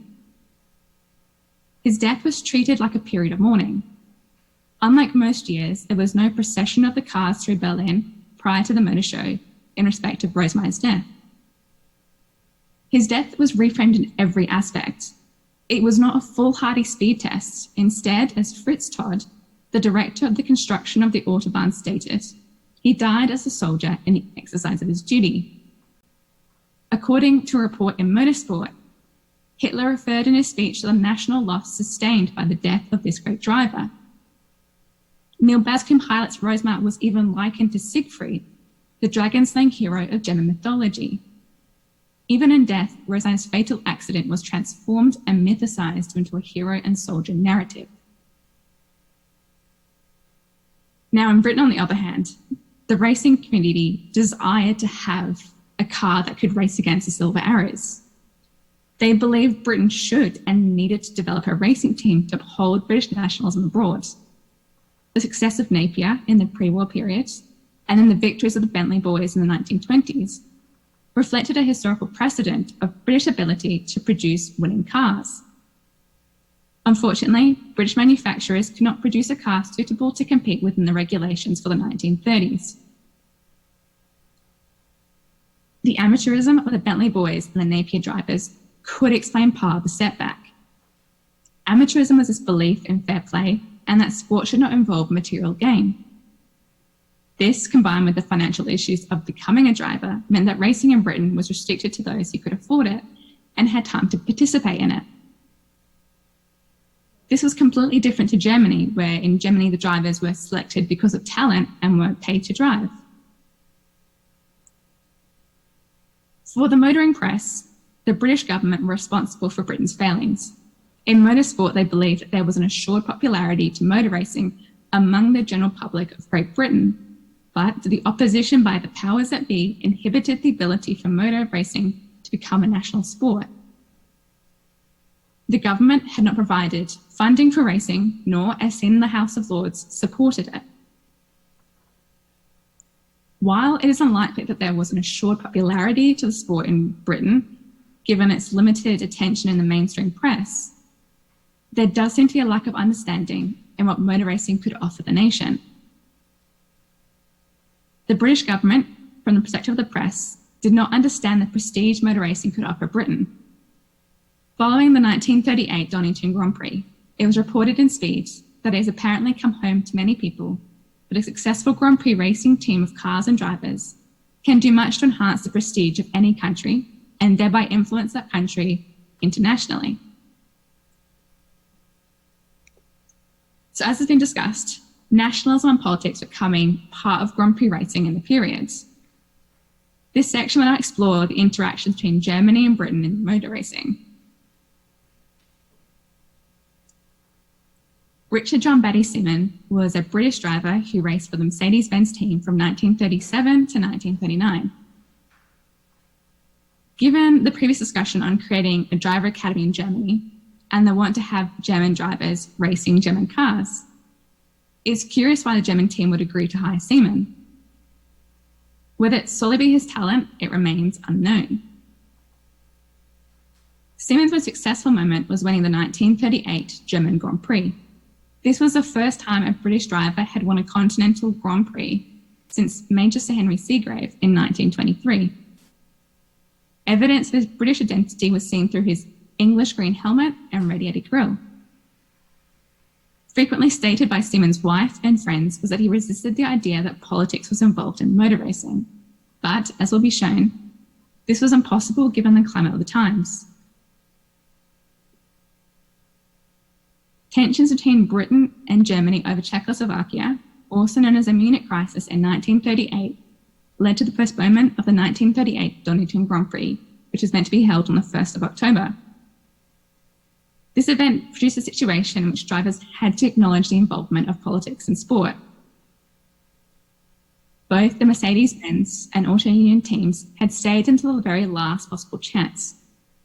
On reflection in motorsport, the correspondent called Auslander states, "The Munich crisis of September last year showed us how the German racing teams were determined to carry on to the very last moment, for they only departed from Donington when war was really imminent." The Munich crisis highlights the drivers' opinions on motor racing and the belief of remaining apolitical in sports. However, there was a mounting sense that motor racing could not, as they believed, remain apolitical or even continue to occur. During Seaman's speech to the Royal Automobile Club in London, prior to the Donington Grand Prix, he stated that he is frequently asked why he races a German car. Aside from love of the sport, he states, "Motor racing knows no frontiers, and it would be a calamity if the political situation interfered with that." This was met with cheers from both the German and British racing drivers. Unfortunately, politics often naturally becomes involved in sport, regardless of athlete desires. On March 15, 1939, German troops crossed the Czechoslovak border and occupied Prague. The mounting political tensions in Germany made Seaman realize that sport was incapable of being kept separate from politics. As recounted by Mr. Neubauer, the team manager for Mercedes-Benz, Seaman was finding it difficult as an Englishman to carry on working for a German firm.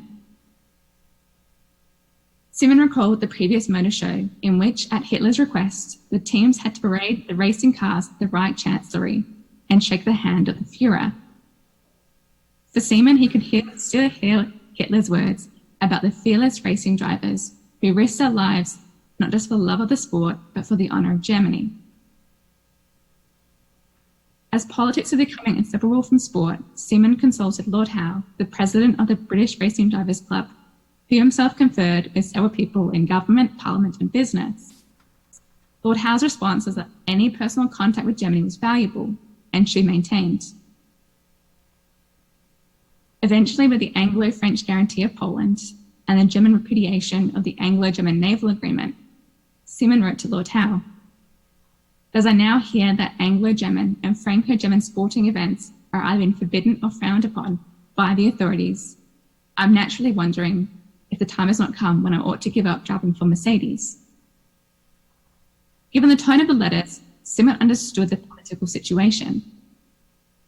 In the final letters from Seaman, there is a sense of disillusionment and not wanting to do Hitler's racing bidding anymore.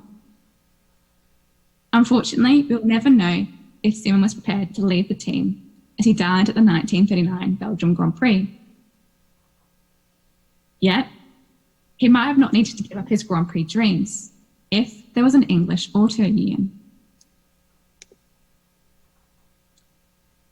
Reported in a biography written by fellow racer and friend, Prince Chula Jacopong, Seaman was driving a German car for the joys of handling the finest racing machines and exiting, and also to add to his own personal glory, as he waited in vain for a British Grand Prix challenger. The British racing community wanted a car to match the Silver Arrows. They saw Germany taking the sport seriously and seeing its value for national prestige.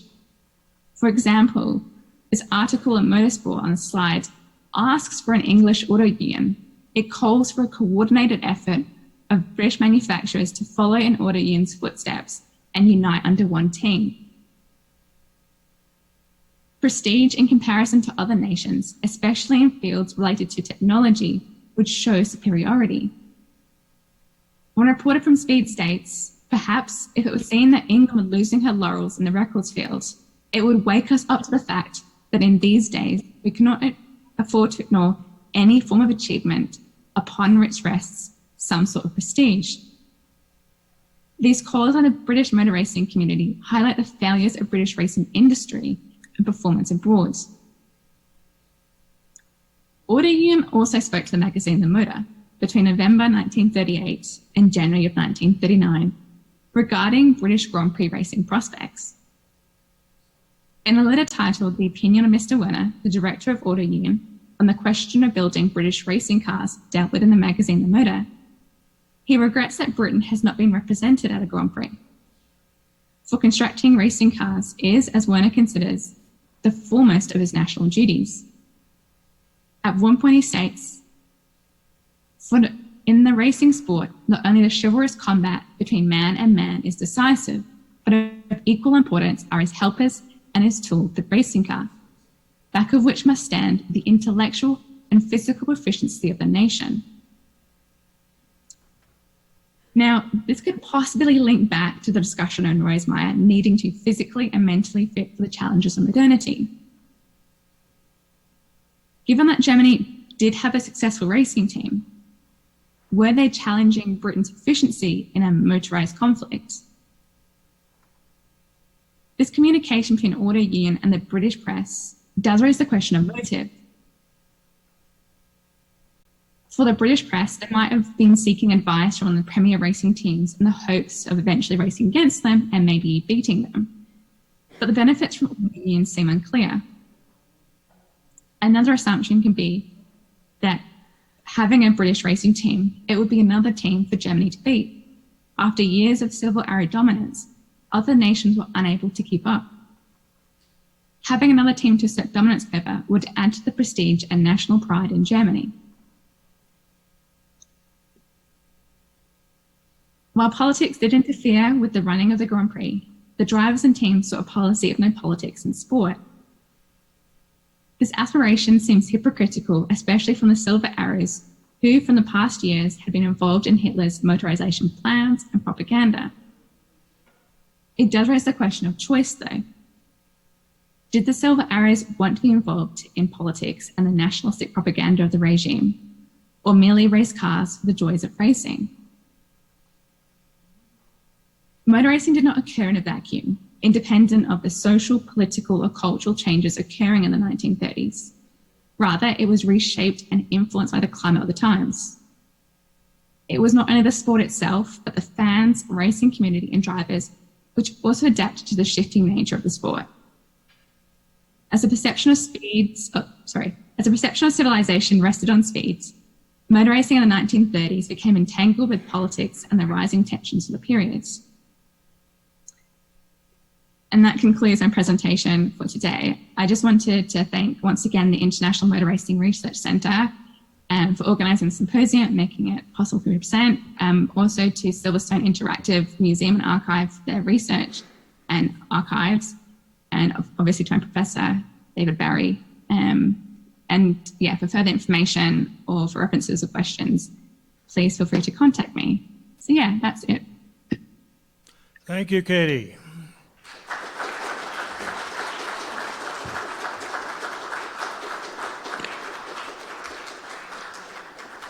I hope you heard the applause. A bit, yeah, thank you so much. Okay. All right, I'm going to go out in the audience with a remote mic and see if we have questions. Stand by. Okay. Anybody? Mr. Capps, and then...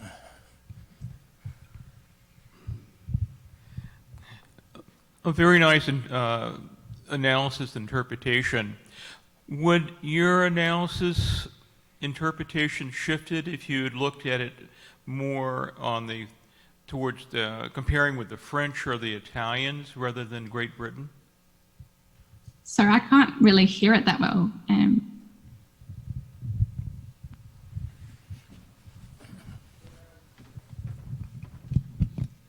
Katie, Don Capps is asking, would your analysis or conclusions shifted any if you had looked, for example, at Italians and In the French. Italians and the French? I think the Italians were quite similar to Nazi Germany. I think it might have been more the British and French might have experienced something quite similar. My research just didn't extend to those nations just because of language difficulties. And I thought it's quite interesting, especially with Germany and Britain in this pre-war period, or before the Second World War, with just the rise of like different industries and how it, but I mean, yeah, I mean, ideally it would be fantastic to have a look at all of the countries and seeing how they kind of interact with each other. I mean, I do know that between France and Italy, there was some events where the French did ban the Italians from racing, which I think was a bit more than what happened between Germany and Britain. Yeah, I hope that answers the question. I don't know. Okay, thanks. We have another question. Please just go ahead. Speak your question. I was just wondering if Richard Seaman was a spy. Was Richard Seaman a spy? Maybe, I don't know. We can't find his personal papers. It'd be a pretty cool story. I do know that there was, for example, British motorcyclists who were part of the War Office racing in Germany up until the start of the Second World War. So I guess they're kind of more spyish. It could be a possibility. We won't. This is the thing with these sources, is that we never know the full extent of his background and everything. Let's try that and see if she can hear with the microphone. Okay. Let's see if this works. Hold on one second. So an interesting presentation about the pre-war, British versus Germany. I wonder what you'd comment about the post-war BRM fiasco compared to the resurgence of the Mercedes after the war. Was that a parallel kind of situation? So I missed the first part. Is that? She got most of it, though. That's good. Come on, just speak. Careful. Just speak right into it. So I want you to compare the pre-war Germany versus Britain with the post-war BRM fiasco, while Mercedes had tremendous resurgence in 54, 55. Do you see a parallel there?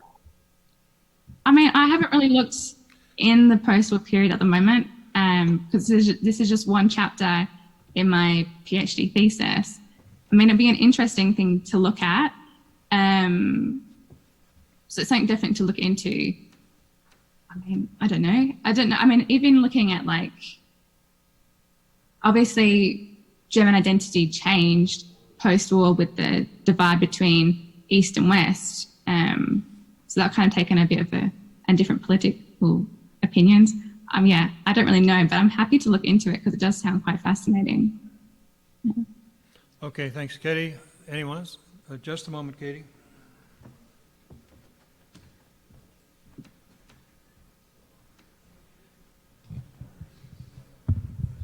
Hi, Katie. Can you hear me if I'm speaking in this mic here?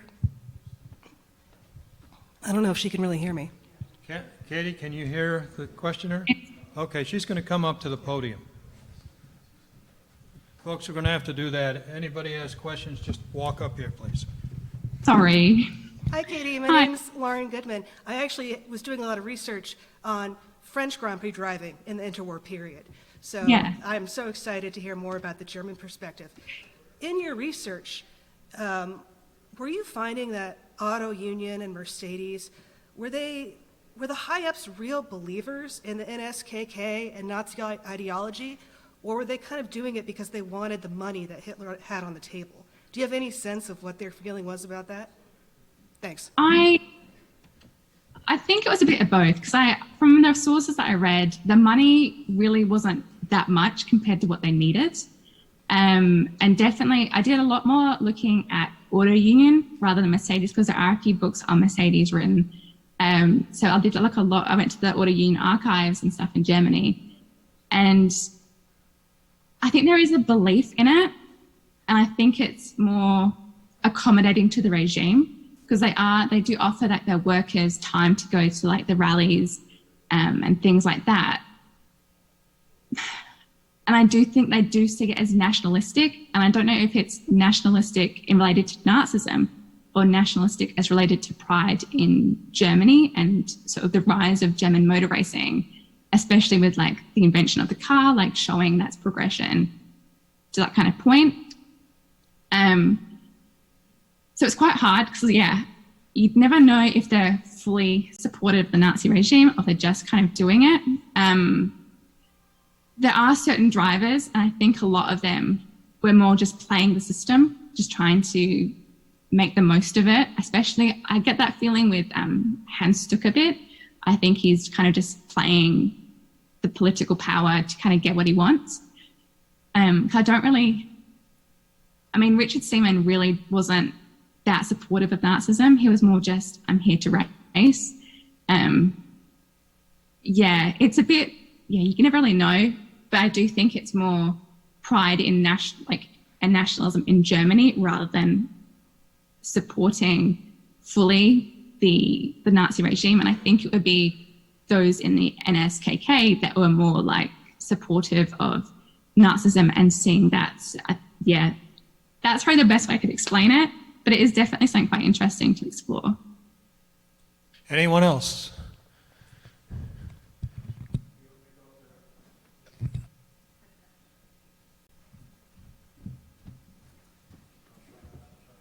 Katie, we have another question. Gordon White's walking up to the podium. Very nice presentation. Could it be said that the British pursued aircraft development through the Schneider Cup and the Supermarine Company, which led to the development of the Spitfire, which might even have been more significant than what the Germans were doing?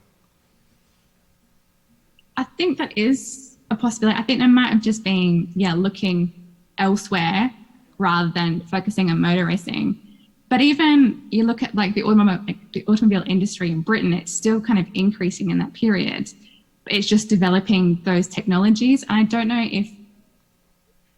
how the British government were kind of dealing with post-Great Depression, preparing for a future war, that kind of stuff. And maybe they just didn't have the time to develop a racing car and defend land speed record. They just didn't have that. They wanted to focus on more war preparations, more about the people of Britain rather than a sport, which is fair enough. That's kind of, I think they just had other things which are a high priority to maintain in that society rather than build a fast car. Thank you very much. No worries. Thanks, Gordon. Anyone else? Jim, come on up. Katie, another question. So fabulous work. It stimulates way too many questions, but I'll restrain myself to one. Bring your analytical focus to the present day. I would suspect that Formula One would say it's a transnational enterprise now. And yet, of course, drivers are identified by their nationalities. We hear the national anthems. But on the third hand, of course, these are corporations that are all globe-spanning, not necessarily identified by the nation state. So a simple question would be, what is the place of nationalism in Formula One racing today? Well, that is the entirety of my thesis I'm looking at. I think nationalism is a part of Formula One. And even with this globalization and transnational guys at the very heart of any kind of sport or anything in society, we do have an attachment to a nation, and we do attach nationalism to it. And so my research for my PhD thesis does start, so I'm actually starting pre-First War, and I go up to the present day, is the goal with different case studies. And sort of even the recent case studies, yeah, we've got this massive sort of traveling circus of Formula One going to these different countries and different cities. But there is nationalism. Like, you look at the Tifosi, you look at the people who support, like, Max Verstappen's fans from the Dutch side, you look at the British Grand Prix, there is nationalism. And I mean, even if we're just flagging it with the national anthem or the flags or the colors, it is still nationalism getting printed. And I always get reminded of Michael Billig's For Now Nationalism, and this idea of like the flag, even if it's just silently in the building, it is still reminding us that we belong to a nation, and we know that that's a nation. We know that we've got our own nation. So I do think Formula One is nationalistic, and it tries to pretend that it isn't, and it will always be involved in nationalism and politics, because that's the nature of sport and Formula One. But yeah, that's the end. That's my goal for my research, for my PhD. So it's a few more chapters to go till we get to that point in time. But yeah, no, it's fascinating. So. Thank you, Katie. Anyone else? Anyone else? Okay, thank you very much, Katie. Thank you so much.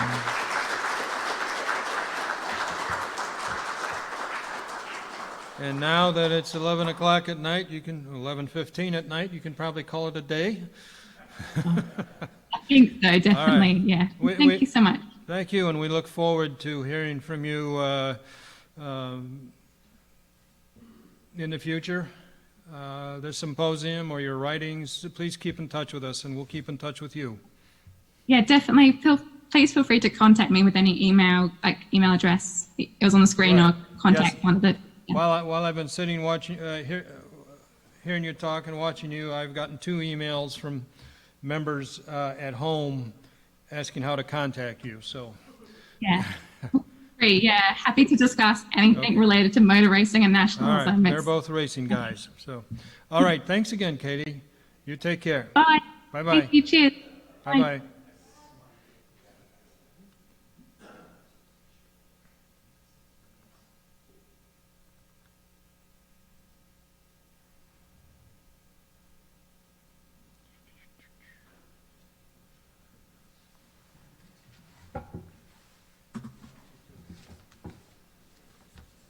All right, folks. Charlotte's Glory, the NASCAR Hall of Fame in the Queen City. And here is Hannah Thompson joining us from, I'm sorry, Hannah, you're in South Carolina? I'm in South Carolina, South right Carolina, outside of I got it Charlotte. right. We've been having some lively discussion this morning, so I apologize for the delay. But you go ahead and take your time. We've got plenty of time. If you want to go ahead and share your presentation.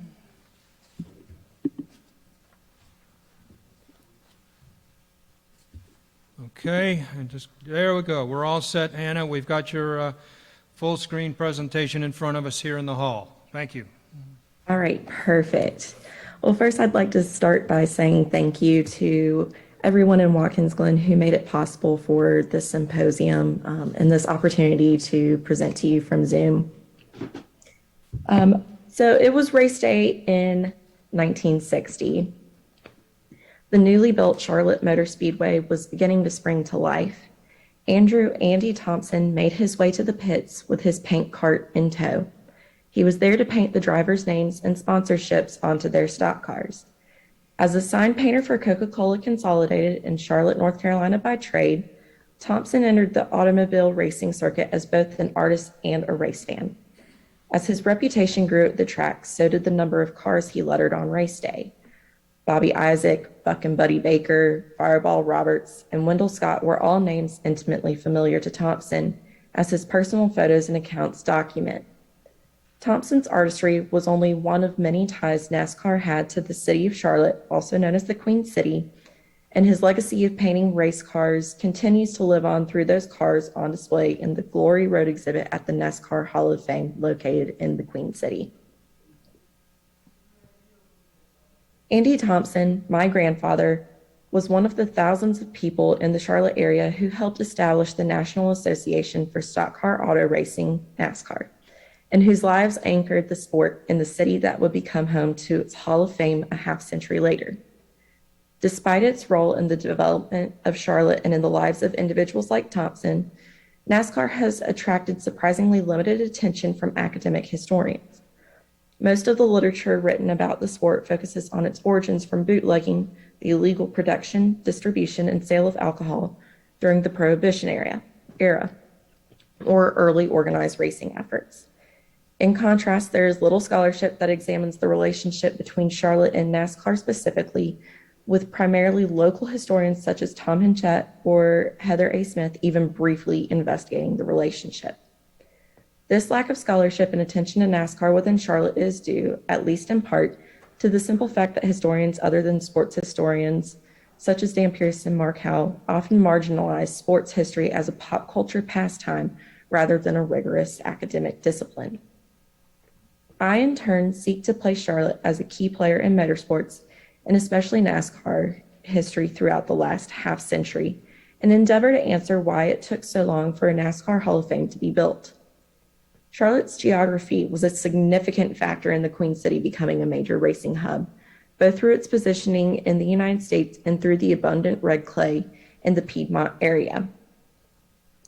This geography factor, in combination with Charlotte's growing economic and cultural standing throughout the second half of the 20th century, led to NASCAR adopting Charlotte as an unofficial racing hub by 1965, as well as NASCAR executives eventually choosing Charlotte to house the NASCAR Hall of Fame in the early 2000s, solidifying the role of Charlotte in racing and NASCAR history.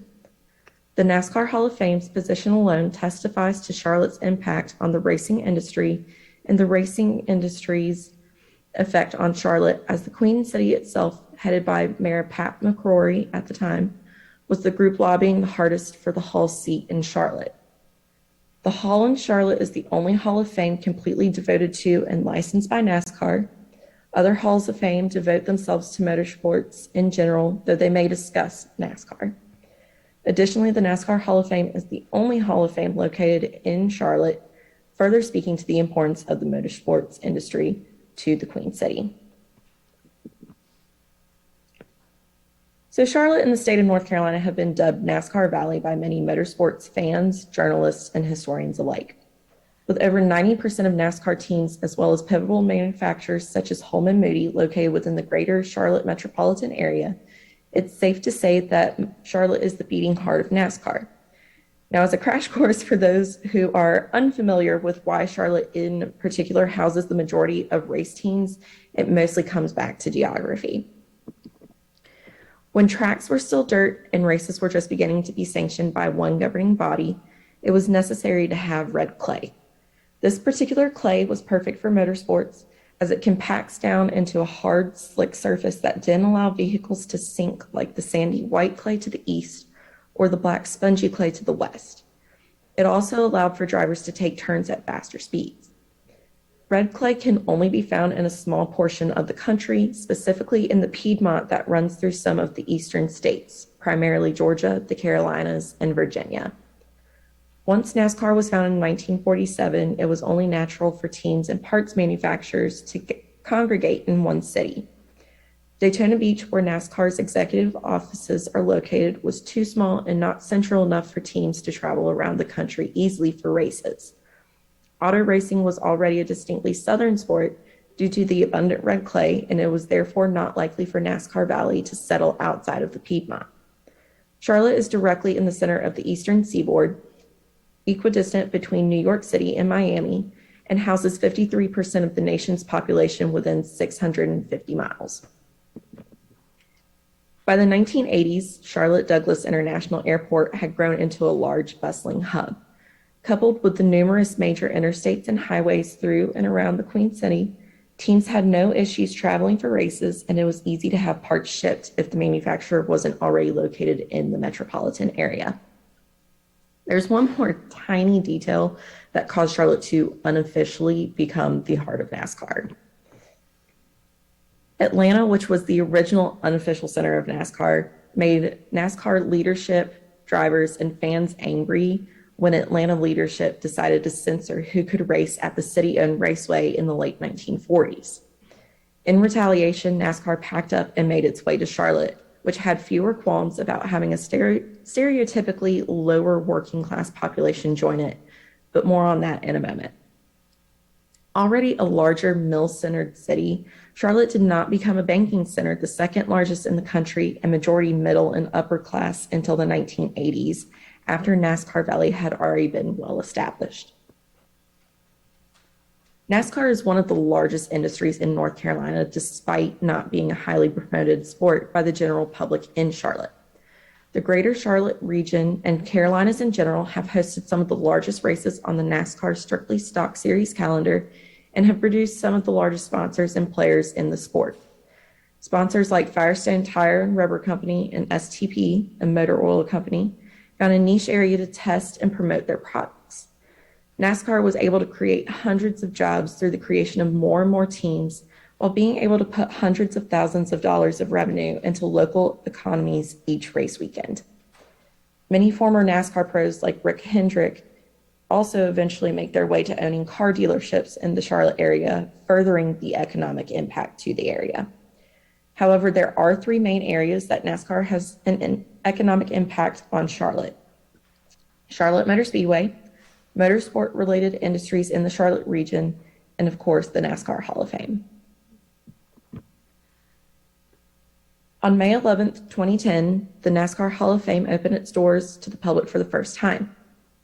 Seated almost at the very heart of Charlotte, North Carolina, the Hall of Fame remains committed to presenting the history of both competitive stock car and stock truck auto racing. Designed by IMK, architect of the Glass Pyramid in front of the Louvre in France and the Rock and Roll Hall of Fame in Cleveland, the hall is a beautiful modern building that contrasts with the rest of the Queen City's skyline of 1980s era high-rise buildings. In case you haven't had the opportunity to visit the hall yet, there are two central exhibits, Glory Road and the Hall of Honor, with the rest of the hall focusing on the STEAM aspects of NASCAR with interactives built in throughout to test your knowledge based on the surrounding exhibits and even an opportunity to place your driving skills against other visitors. So why does this matter? Why study the NASCAR Hall of Fame in particular when there are a multitude of motorsports halls of fame?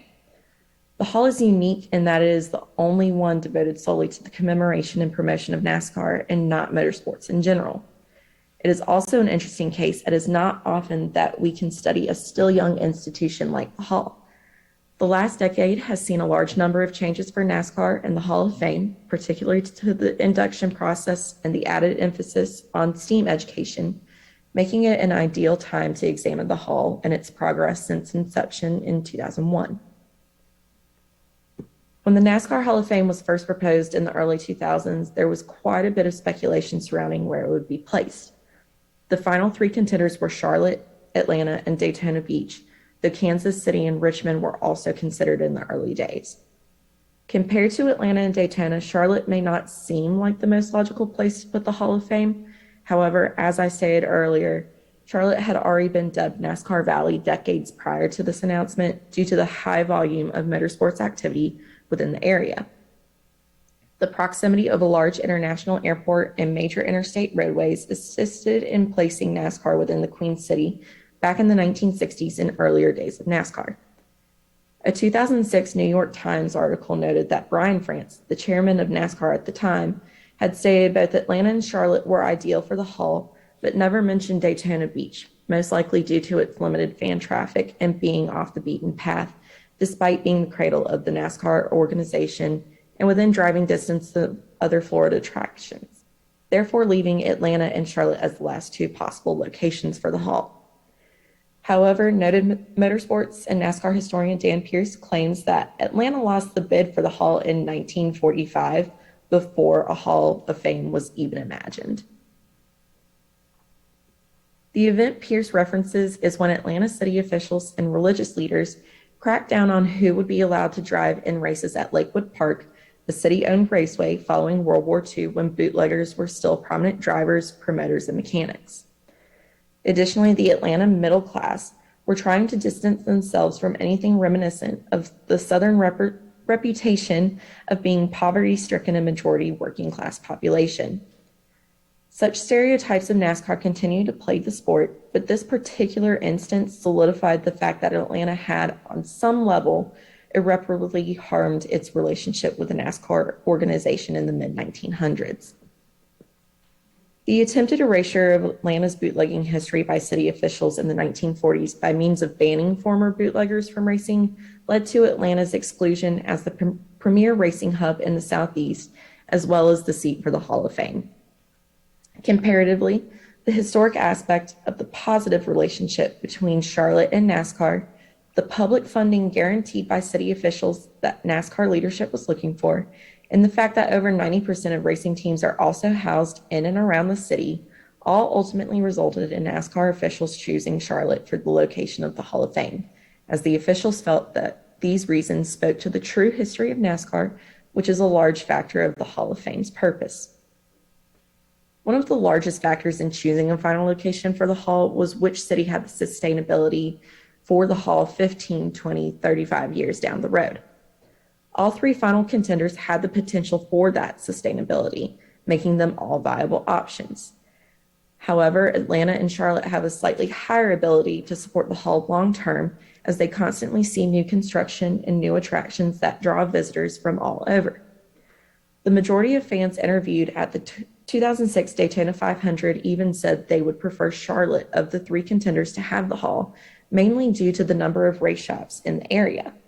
Luckily for those particular fans and for Charlotte, the Queen City was chosen by NASCAR leadership later in 2006. The city of Charlotte owns the Hall, and the Charlotte Regional Visitors Authority, not NASCAR, runs it. While NASCAR does not receive any of the Hall's direct revenue, there were major benefits to the Queen City owning and operating the Hall. The Hall of Fame overall cost $189 million, which included the Hall, ballroom in the convention center, office space, and a parking deck. Charlotte guaranteed public funding to take care of the entire cost by raising the hotel occupancy tax by 2%, private bank loans, and through the selling of state-held land parcels, though NASCAR did end up purchasing the office space from the city and now run almost all of their media operations out of the Charlotte offices. NASCAR does, however, still receive the byproducts of increased fan activity within the city around races, as there are at least 2 races in Charlotte every year, as well as getting younger demographics involved with auto race culture through school and extracurricular group field trips.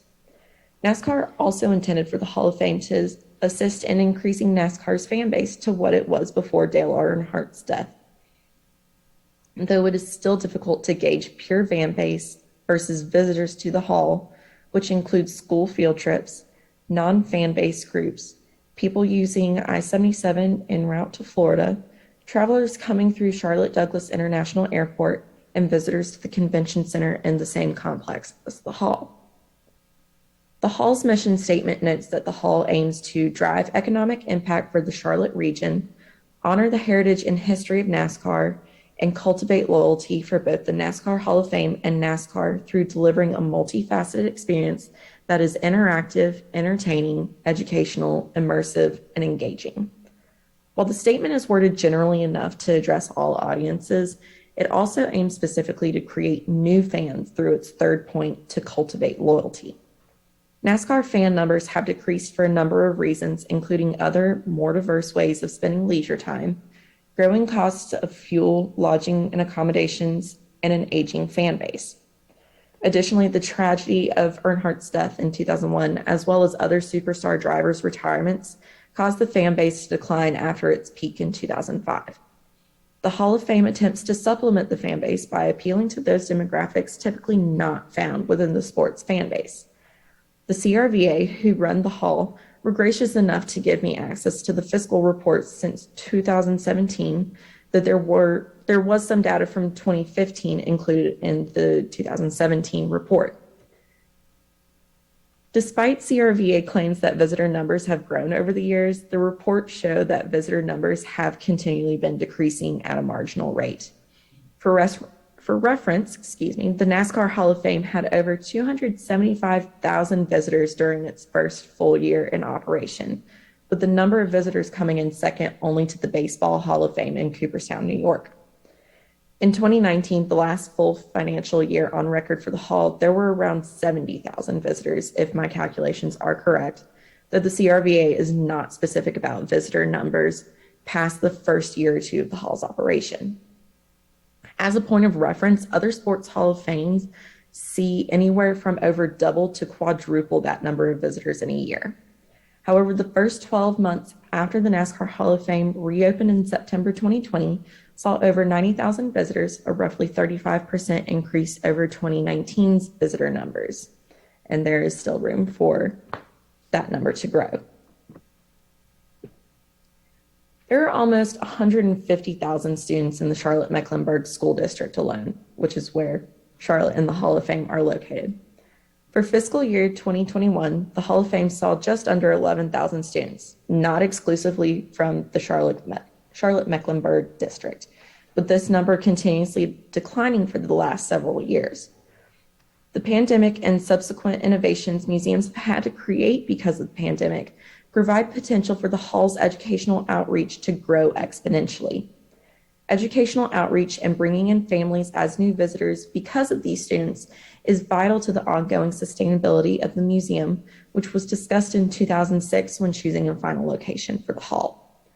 The overall decrease in visitorship and educational programs could be from a multitude of factors such as lack of inclusivity and diversity in honorees, the slow change in certain exhibits such as Glory Road, which only changes every 3 years, or other cheaper educational opportunities in the area. The number of visitors to the NASCAR Hall of Fame has dropped off since the inaugural year, despite the Hall's staff increased awareness of Charlotte's largely middle-class population with exhibits designed with diverse demographic engagement in mind. Because the middle-class population is not the primary demographic drawn to NASCAR as a sport, and by extension, its other attractions like the Hall, spaces like the Hall are an instrumental way of growing both knowledge and the fan base of the sport.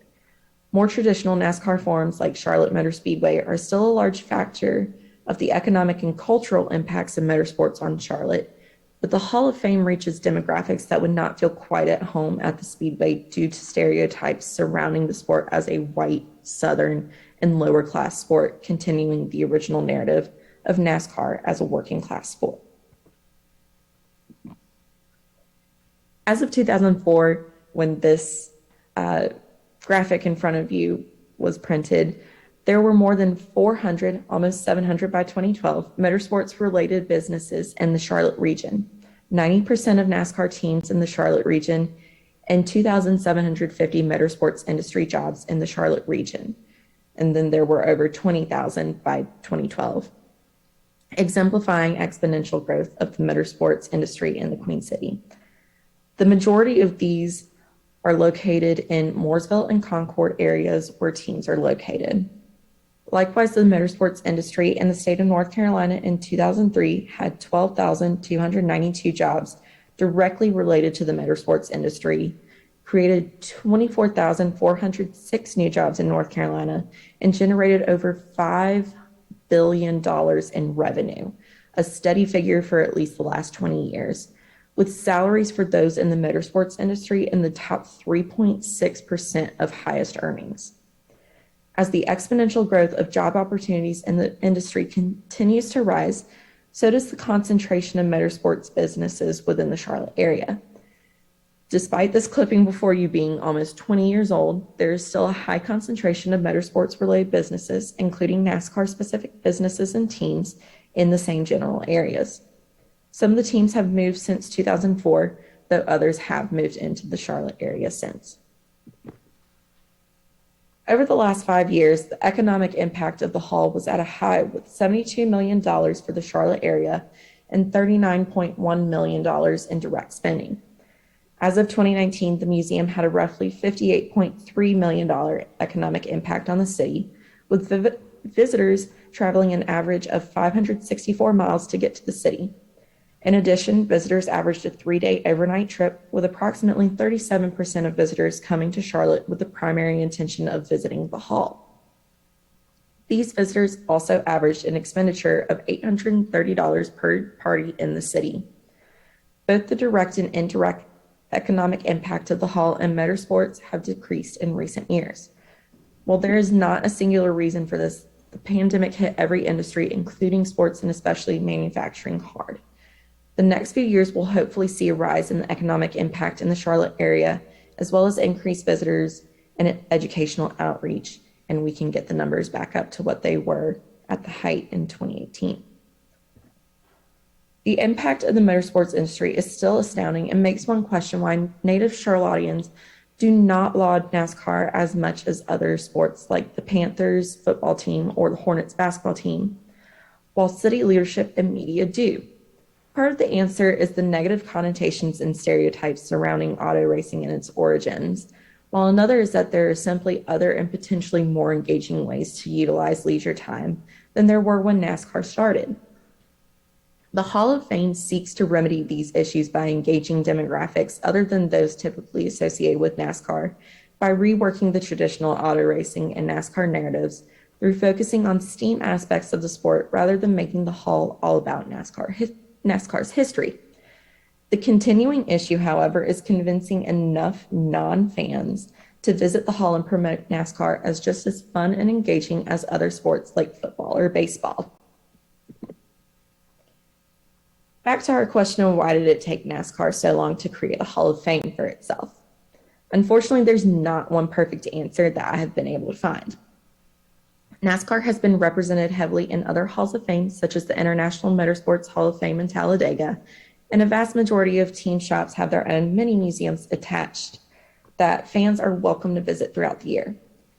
It's also possible that fans were so accustomed to having a dominant oral tradition in honoring their racing heroes and saw no real need for a specific place to laud them. The Hall of Fame, however, has provided a welcoming space for fans and non-fans alike to learn about the STEAM aspects of NASCAR and motorsports in a more general sense. It's also provided a space for teams to hold press conferences, unveilings, and other soirees, with the Hall hosting over 300 events every year. Has the Hall lived up to its 10-year expectations? Yes and no. It's difficult to gauge success, though, when 2 years of its very short history have been odd because of a global pandemic. The next 10 years and how the Hall continues to evolve will really show the long-term sustainability of a NASCAR Hall of Fame and whether Charlotte was indeed the best choice in location. How the Hall chooses to evolve following the COVID-19 pandemic and major social movements, such as the Black Lives Matter and Me Too movements that focus on inclusivity and diversity, will also determine the Hall's future success as a major sports Hall of Fame. And that is it. Thank you very much.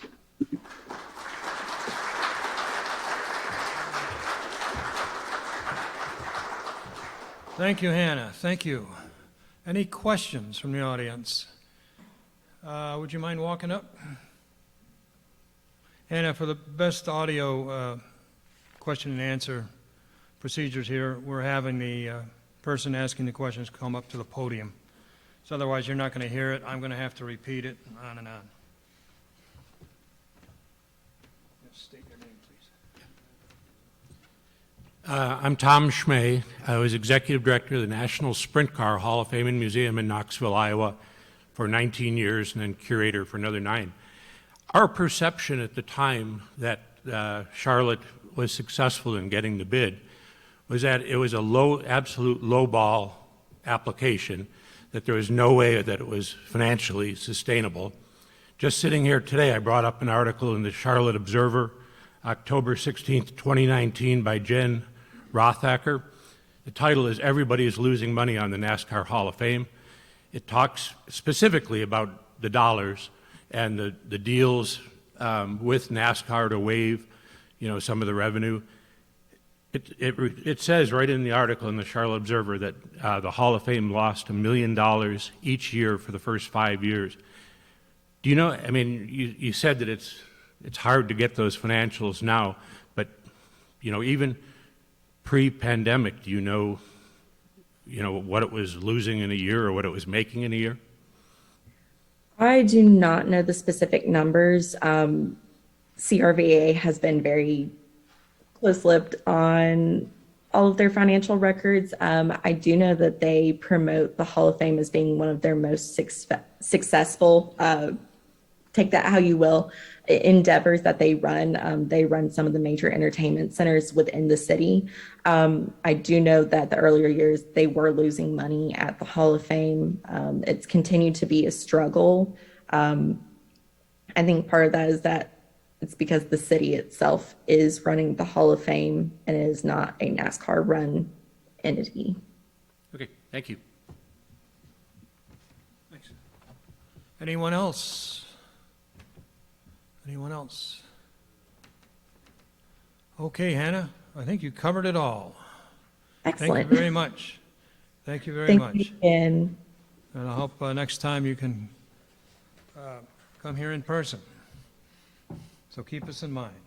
All right, you Yes. take care. All right, thank you again. Bye-bye.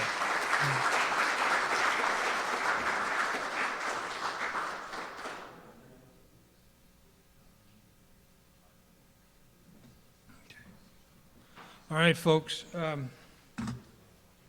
We had the one cancellation.